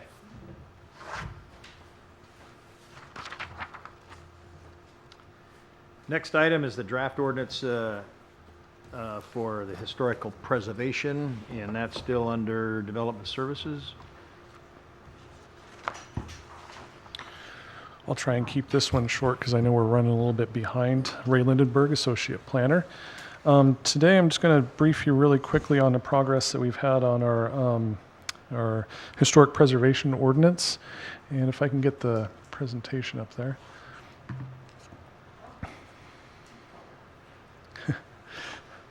I'll just go ahead and start talking. What we've been doing, we got the request from the Oak Harbor Main Street Association to have the city pursue becoming a certified local government. And the steps to becoming the certified local government, excuse me, include going through and getting a historic preservation ordinance adopted for the city. And so some of the benefits of being a CLG government is the ability to get tax incentives for building improvements, accessing state and federal grants and technical assistance on your building improvements and restoration, remodeling, things like that. So the process, we go through the Department of Archaeology and Historic Preservation. Jurisdictions that complete the process that they set forth and become certified are eligible for those assistance programs to help maintain historic and cultural resources within the city. And again, that goes through DAP. They have a whole setup as far as the process that you go through to become CLG and to move in that direction. So the first step in the process is to adopt the Historic Preservation Ordinance. And DAP has provided a model ordinance which can then be modified as needed to fit the community. And that's something that Gideon Kaufman, our staff archaeologist, has done. He's been working on that for quite some time. And we are at the point now where it's been turned over essentially to our department to kind of move through this process of going through the Planning Commission and the City Council. And we have a draft ordinance that was attached to your packet there. And so I just wanted to go over very briefly and solicit any comments that you might have with regards to that. Now, the code is rather lengthy, so I'm not going to go through it in full detail, but there is kind of the highlights from the standpoint of the organization of it. Just having it has the purpose statement as we've talked about previously today. The short title, there's a definitions section that goes through and talks about some of the specific terms that are in the ordinance itself. It talks about the setting up of a historic commission, development of a register of historic places, review of changes to those historic places, and then reviewing and monitoring properties for the special tax valuation. So what the code does is it creates a historic commission and it creates a register of historic places. The historic commission then administers the register, the review of those historic register places, and the review and monitoring of the properties for special tax valuation. And so again, we go into the code there. I just wanted to address you all and see if there were any comments or concerns that you had with regards to the draft ordinance that we have presented to you today, so that we can go back and make any needed changes. The Planning Commission did have a chance to take a look at it last night, and essentially passed forward a recommendation to approve. So we have a situation where they've had a chance to look at it. We just want to make sure that you have a chance to look at it also before we bring it before a public hearing.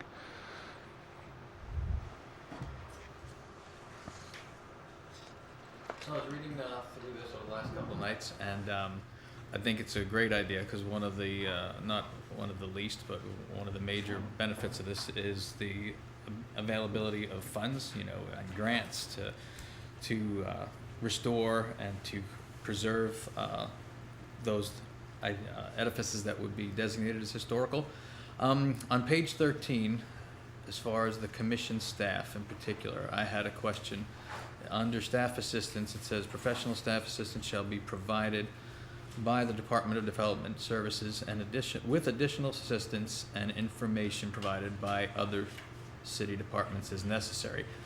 So in implementing this, if we meet those three criteria and we are able to move forward with that designation, this is going to take a lot of time, effort, and resources. This 7-member panel, this commission, which would then be the board members would be I saw appointed by the mayor. That's going to be a lot of work and a lot of time, and I was wondering, as people who are responsible for personnel and resource management, have you looked forward, and is there a plan on how is this going to be managed personnel-wise? Because this seems like a vast undertaking. And then when it gets implemented, should it get implemented and this commission be stood up, where is the authority of the commission as far as sort of absorbing these other resources as need be? Is this commission, is there authority going to rest in the commission? Do they have to go through the department head? Does it go through the mayor?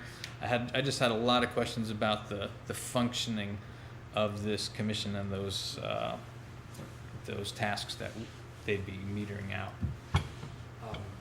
Excellent comments, and appreciate from the staff perspective you looking out for the staff and their resources. The really tough part in trying to answer that, and it's been something that we've been thinking about for some time since this became one of our projects, is it's not clear to us how often the commission will meet. We've heard that in some other jurisdictions they don't meet all that frequently, maybe even only just a couple of times a year. If that's the case for Oak Harbor's commission, then I don't think absorbing that into our current staffing levels will be too tremendously difficult. Yes, it'll be additional work. Yes, it's not something that we're doing right now. There'll have to be some give and take, and something will be pushed to the side for a while we get this going. If it becomes a commission that meets monthly, like our planning commission, then that's a whole different level of staff involvement, staff engagement, and resources, and that potentially is problematic. But the real tough part is I just don't have a way of knowing how often they will need to meet. The question about whether the commission has the authority, I think in essence your question is, does the commission have the authority to tap staff resources and say we want you to help? That's not how we would read this code. We would read it just like we do right now for planning commission. So when we're at our planning commission meeting, and if we need assistance from the public works staff or finance staff or city engineering staff on a particular project or topic, we ask them to help us with that, and then they would appear at the meeting with us to help answer planning commission questions. And so we would see that tapping into other staff resources coming from the staff side, which ultimately is a decision that the mayor will facilitate or designate. It's not a situation where the commission has a staff that they're responsible for, and then they get to dictate that others come into that picture. My questions were sort of along the same line, and as we go into our next budget cycle, my questions were, is this something that is going to need to be added into a budget cost-wise for additional staff, additional time, any additional resources that may need to be added into those discussions? And are we looking at trying to get this going sooner than that budget cycle, our next budget round, or what's sort of the timeline? I would say where we're sitting right now, we're well positioned to have the conversation in the budget cycle. So assuming that the council adopts this and says, yes, this is something that we want to establish in Oak Harbor, we then have the process of standing up the commission itself. As you can see in here, there's an awful lot of administrative process and forms and those kinds of things which have to be developed. So we probably have several months worth of work before you could actually have a commission meeting, if that's what, when we get ready for that. And so my goal is for us to learn a little bit more about what we think our resource needs are, and we'd be happy to inform you about those during the budget process. That would be my hope, would be before we get too deep into this, to know how this resource-wise fits into our budget, fits into our priorities, and that would be my only concern, for sure. Thank you. Thank you. Joe? Thank you. I was actually, strange as it may sound, fairly excited to see this coming forward. When I got on the Oak Harbor Main Street board, I called up my mentor, one of my mentors in life, who's been very successful in helping some small towns in southeastern Washington. Basically, their main streets get revitalized. And I don't know if I mentioned this to Gideon, but some of the slides that he's shown as examples of Main Street revitalizations are actually pictures of the building that she worked on. And so I called her and I said, hey, what do I need to know about this Main Street thing? And the very first question she asked was, well, are you guys a certified local government, CLG? And she said, if not, that's one of the things you want to pursue because of all of it. You hinted at some of the incentives, the tax incentives and others that can be offered to building owners. So I'm very excited as to what this can mean for that whole area down there as far as revitalization. So strong work to the staff and Gideon for spearheading that, or whoever was in charge of it. Thank you, Joe. Any questions? I'm in total support of, I think it's a long time coming actually looks like the biggest portion of this is going to be, creating the map, to track the locations of these historic inventory. I was initially concerned about some of the wording in here involving the board being able to place a property on the register, but it appears as though the owners are well protected. It's with the owner's permission, and that the owner can request to have their property removed from the register at any time by just requesting in writing. So I see no negatives to it. Yeah, just as a note to staffing and things like that. With regard to how this process works, I think that it's going to be kind of front-loaded with the amount of work that the staff is going to be doing as far as setting up the map and the register itself. And then once all that is taken care of, as property owners come in, as Steve was saying, the commission might meet twice a year, they might meet frequently, less frequently, but it'll be more along the lines of kind of an application. Like we would deal with a development application, or we would deal with a conditional use permit or something along those lines. So as it comes up, then we deal with it.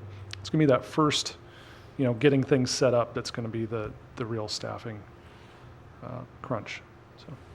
But with the cautionary note that if we have commission creep, which can occasionally occur when you have citizen bodies who wish to take on more and more activities related to historic Is that a preservation. technical term, commission free? Yes, it is. It is.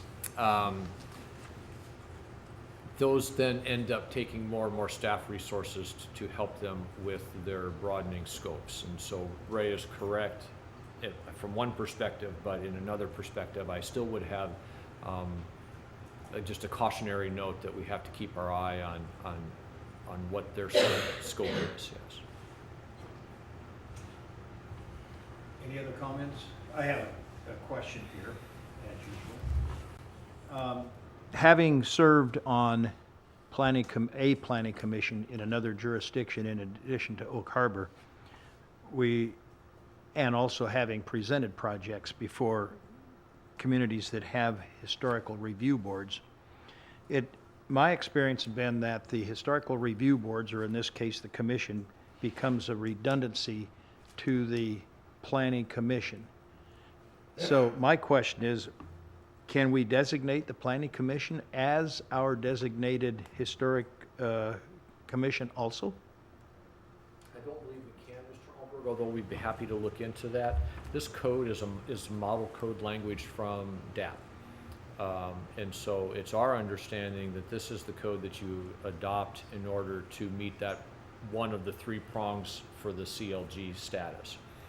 And so the makeup of the commission members themselves came to us from that model code language the state provided. So when I look at that, that tells me that we probably need to have a separate Historic Preservation Commission, but it's an intriguing idea and one that we will look into. And we have some vacancies on the planning commission now. Why couldn't we structure or model our planning commission similar to this requirement and meet it? I mean, is there something that says we can't do it? We have to have independent bodies? No, I think I'd like the opportunity to look at how other communities do it and sort of think our way through that idea before I would give you a hard and fast answer. Okay. I would really like to have an answer to that, not necessarily just because other communities do it, because if everybody's doing the same thing, thinking the same way, somebody's not thinking. If we can consolidate this process and reduce the workload on staff and expedite the process, that was my challenge in going before historical review boards, which often became classified as hysterical review boards. And then it goes on to the planning commission, and then they tweak it around, and they basically do very much the same things. I would like to really have a good shot at doing that and being in compliance with the spirit of this thing. The one thing that's different maybe for us than in the other jurisdictions where you've had that experience is that our planning commission's not involved in the review of projects themselves. So with the exception of subdivision plats, the vast majority of projects are staff reviewed, administrative process. And so we don't have that double dipping. You go to one commission, then you go to the next, if this goes through. So I understand what you're saying, because I've observed that in other jurisdictions. But since our planning commission doesn't review site plans and development projects, we don't have that set up right now. But I understand the concern that Maybe you we have. can set it up to make it work. Anyway, that's my comment. I just hate to see duplication where it's not necessary. Sure. Okay? Before we move on, any other? Oh, we're going on to the Public Works now and Archaeology. I think Gideon's here to do that presentation. Thank you, gentlemen.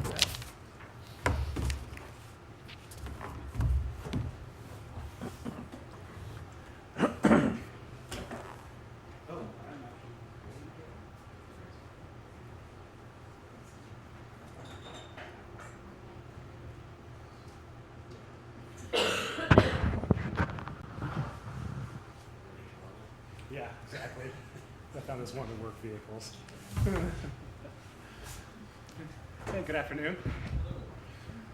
Thanks for your time. So, those of you who don't know me, I'm Gideon Kaufman. I'm the city's archaeologist, and I'm here just to offer a synopsis of 2017. I gave a review of 2016 about a year ago, so it's kind of the same thing. So a little bit brief on some of the laws and vocabulary, since we have some new folks here on council.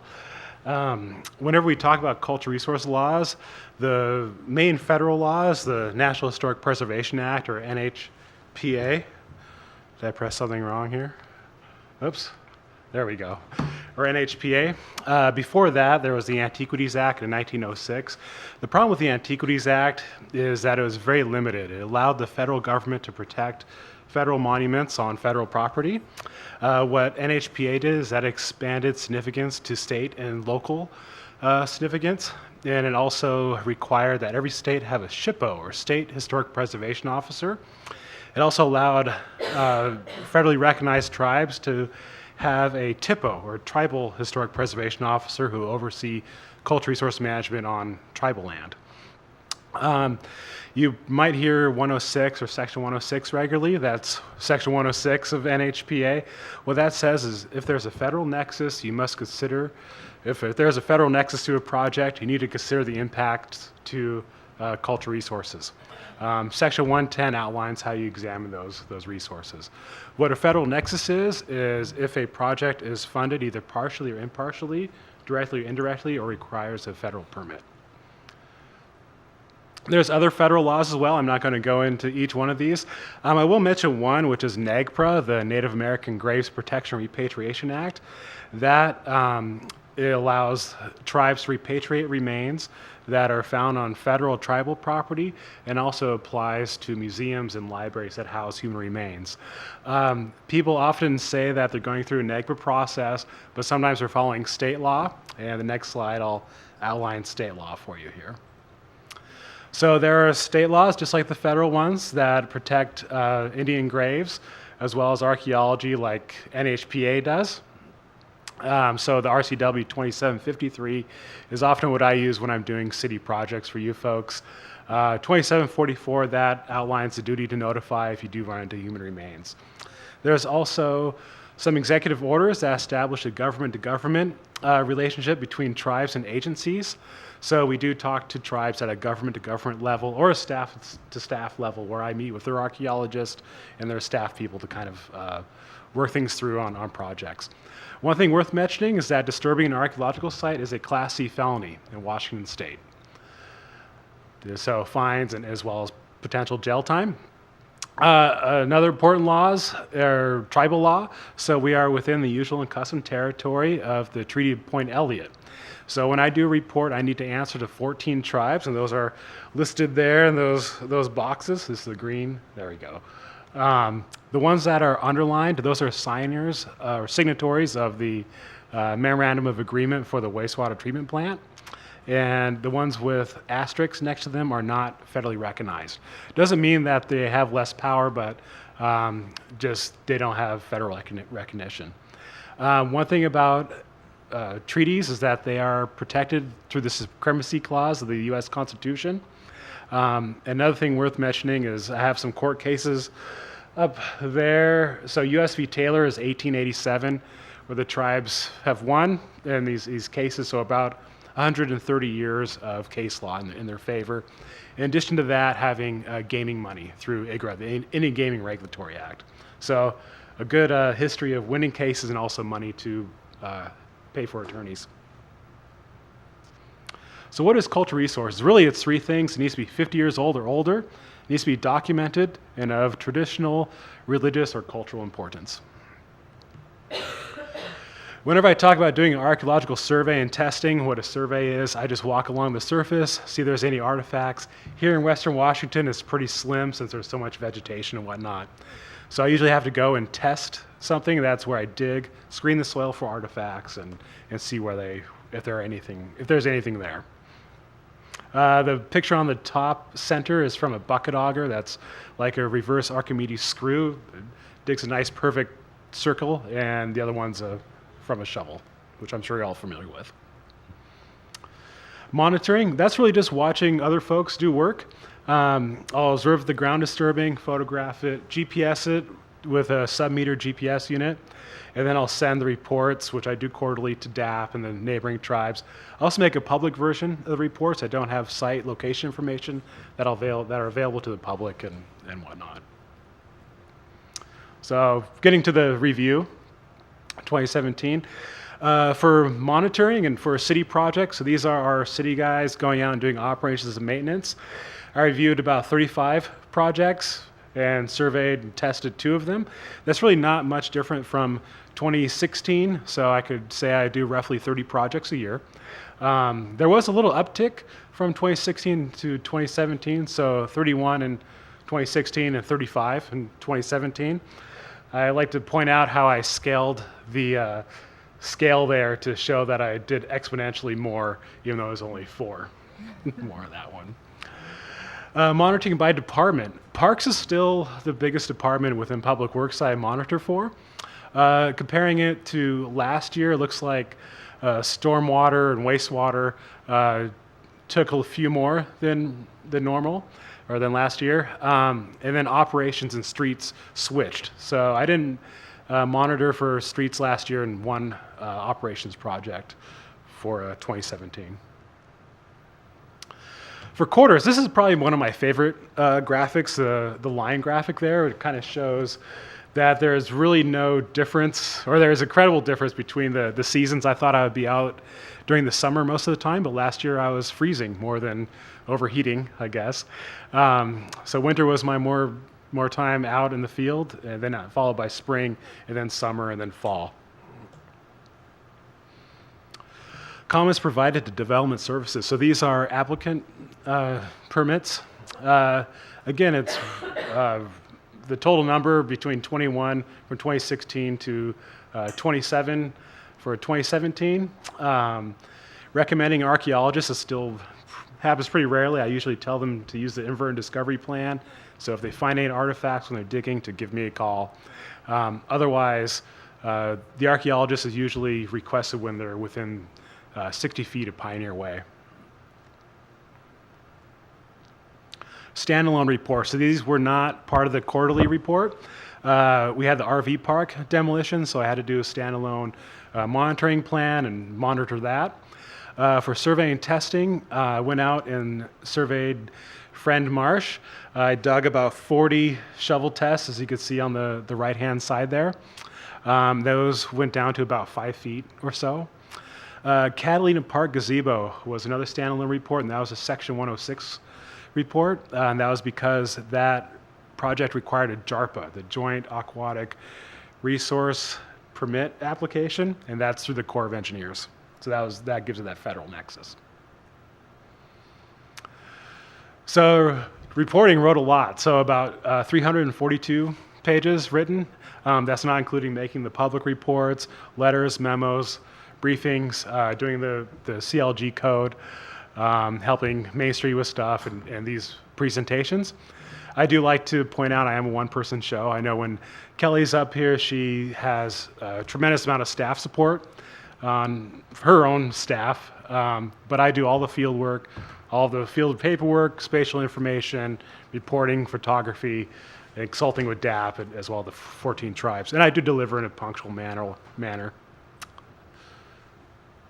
I have encountered some cultural resources this last year. I have a bottle here, and I'll let you folks see if you could guess how old it is. You know it has to be at least 50 years old. And here's a saw cut bone. If you look where it's a nice plane on that bone, you can see little striations where you could tell it was cut with a bandsaw or some other kind of mechanical saw. Other than that, on the far left, that's what's called a cap seat bottle. The very end of it is a milk bottle that was used between the 1900s up until the late 20s. And then it was replaced with a wax type of seal or a rubber seal. It's a little more sterile having wax or rubber. But it was called a cap seat because the cap would sit inside of that little seat right there. Oh, I gave you the year of the bottle. So yeah, Northwest Glass Company out of Seattle, Washington, between 1931 and 1960. And there's the cap seat bottle from 1920s. So I've ran across some historic isolates. Last year, I encountered disturbed pre-contact shell midden. So it's like gambling when you're playing the lottery or whatever. So it's just a matter of time before I run into something intact, human remains, or a pre-contact isolate. So it's maybe not like winning the lottery or winning at craps, but it is just a matter of time before I find something significant. Other 2017 tasks, so working with the tribes on the Pioneer Reburial, I met with the Swinomish Senate in August. Drafting the Certified Local Government Code was another task I completed. GPS mapping, Parks is always having me go out and map, whether it's irrigation lines or helping with the Oak Grove and whatnot. Organized an intergovernmental meeting between the city, Department of Archaeology and Historic Preservation, tribes, and the EPA in April to talk about the wastewater treatment plant and forthcoming efforts there. Outreach and education, much less presentations last year than the previous one, so about half as many. I think it's because I'm not as new anymore, and then people are realizing that archaeology might not be as exciting as they initially had thought after hearing my presentations. But the venues have changed, where I'm doing more state and now national level stuff with Joe. Overall, the feedback's been positive. People will hang out for a few minutes after I present and talk about it. I've had folks call me and ask about SEPA and other permitting issues and whether or not archaeology is going to be a problem with a project before they go through the permitting process. So when they start the permitting process, maybe they could be proactive about it and whatnot. One thing I found out, people kind of get emotional when they talk about local history and whatnot. And that makes my job sort of interesting when somebody's tearing up when I'm showing them old slides of photos and whatnot. So I do have a little bit of spare time. So with volunteering, I was recently appointed to the board of directors of the Washington Trust for Historic Preservation. Since doing that, we reviewed nominations for Washington's most endangered places. That will be announced May 12th during a fun kind of party at the steam plant in Seattle.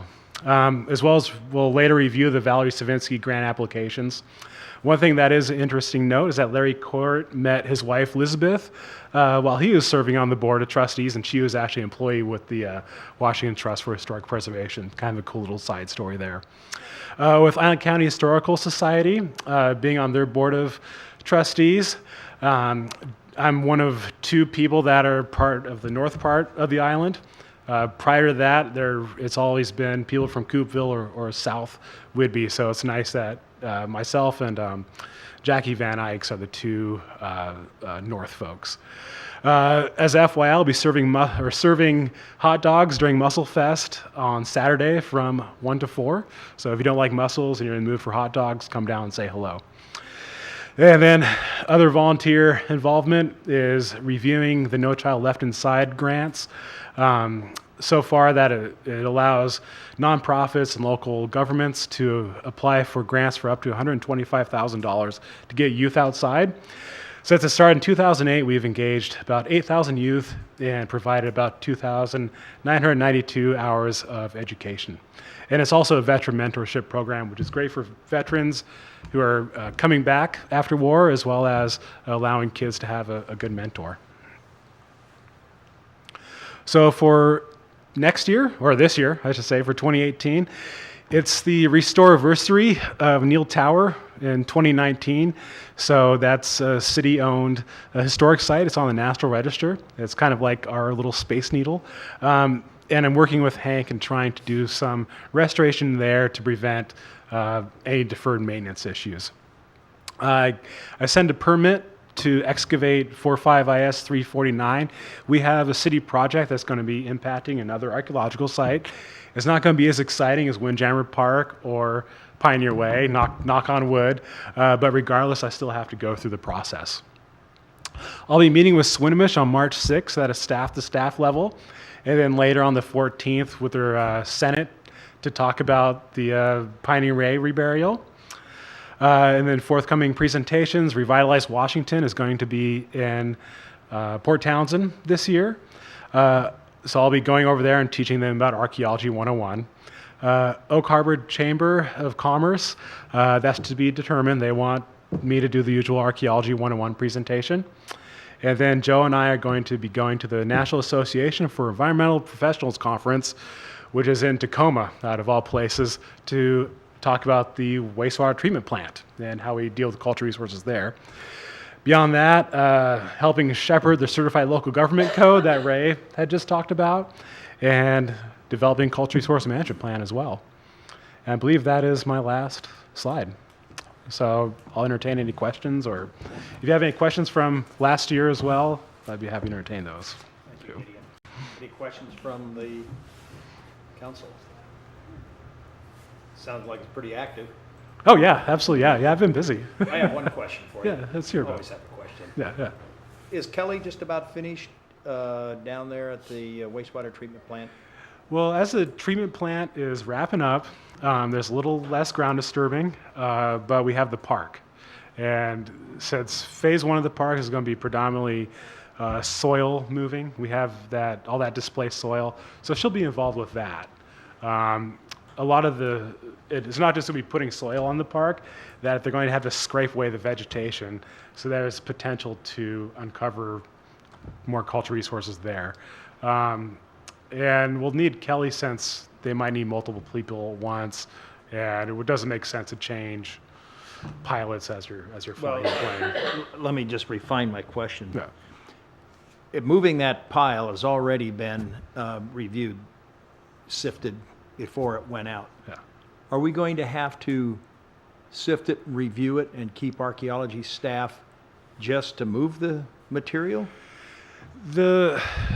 From my understanding of it, there are some parts of that pile that weren't sifted.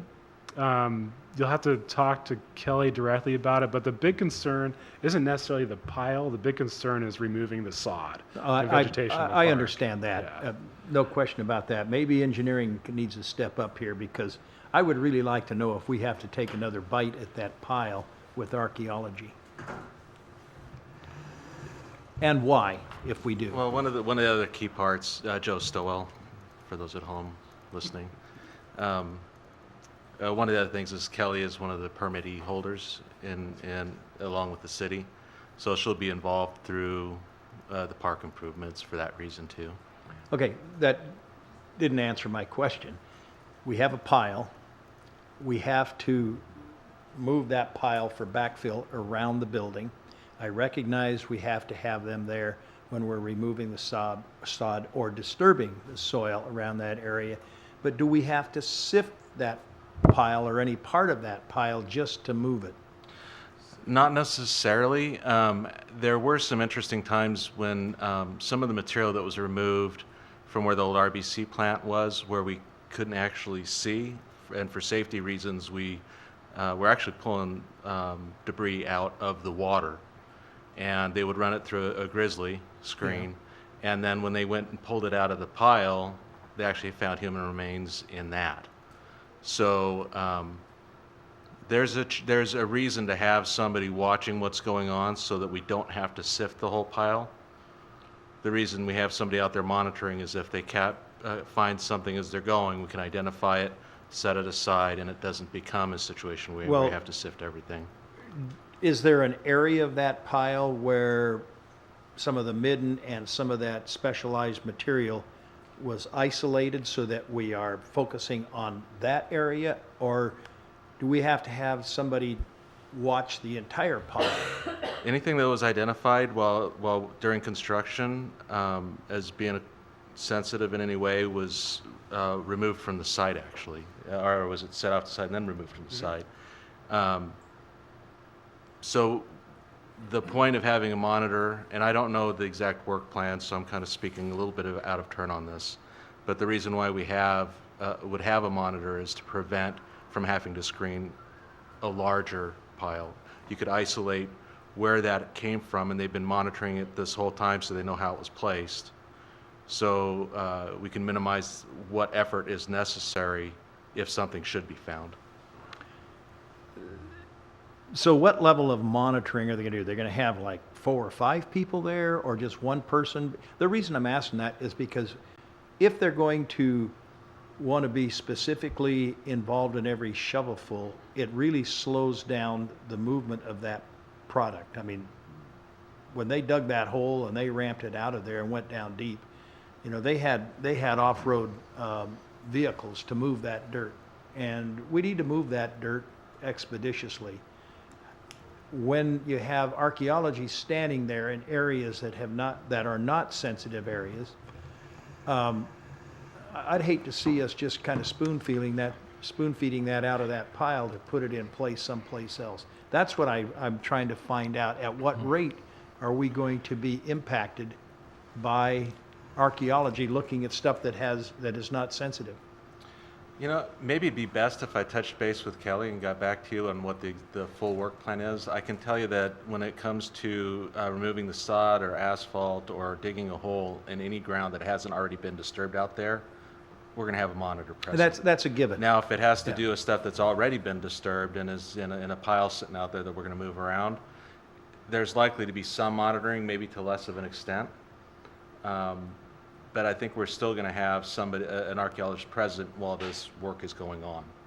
It might be one of those things where, okay, well, you're just moving this dirt. We'll be on site and we'll check in on things. We're going to be paying attention to them moving the sod over here. And we've had operators identify things and say, hey, come take a look. Mm-hmm. Somebody from Kelly's crew's been on site and been able to walk right over and say, oh, okay, well, we need to do this or not do this. I'd like for you to get back to us with that. One thing I do just kind of want to point out, Mr. Holmberg, is, you know, I've heard these comments pretty regularly, is you need to keep in mind that Pioneer Way, you guys turned a $6 million project into a $12 million project because of lack of compliance. And downtown was closed. Your waterfront community was closed during the middle of summer. So the impact to non-compliance is huge. Much more greater than, you know, archaeologists slowing things down because they're monitoring. Well, okay, I understand that rationale, and I agree with you. I just would like to know, I would like to be assured that we are not resifting material that's been sifted that doesn't need to be sifted. And I know we have an MOA that we have to comply with. Yeah. So I would like to hear about the excavation and the monitoring plan in one of your presentations to the council. You know, and I keep sharing the mic. I just like to emphasize that because we went through the effort of getting an MOA in a memorandum of agreement, I'm gonna dive a little bit here just because I think it needs to be done. The memorandum of agreement is just a copy, a document that says we're going to talk to each other. And the signatories on that range from the EPA to Ecology to DAP to the tribes mentioned to the city. We're all in agreement that we're going to talk to each other in a timely manner and provide a response in a timely manner. Attached to the back of that is the work plan that Kelly has modified over time depending on what we found on the site. With that, it has allowed us to encounter cultural resources on this project and not have significant construction impacts. It has allowed us to go out ahead of time and do some work in Site Prep A, if you remember, to try and identify these risks or concerns ahead of time so that they didn't impact the flow of construction. It's allowed us to have quick communications with tribes, where it started out being is just a touch over a week to be in less than a day. And it's allowed us to work with our contractor to, even as far as the park improvements are concerned, we've put line items in the bids to allow for regular speed, moderate speed. We got to sit back and wait. So it's already incorporated into our contract, so we don't have to negotiate it later. So that you may not be able to quantify all of it necessarily up front because you just don't have that crystal ball. I wish we did. But when it comes time to actually do the work, we've got a way to deal with it because of the MOA, GCCM, having Kelly on board, being aware of the situation that we're dealing with. Okay, thank you. Any other comments? Motion to adjourn? We have a motion and a second to adjourn. We're adjourned.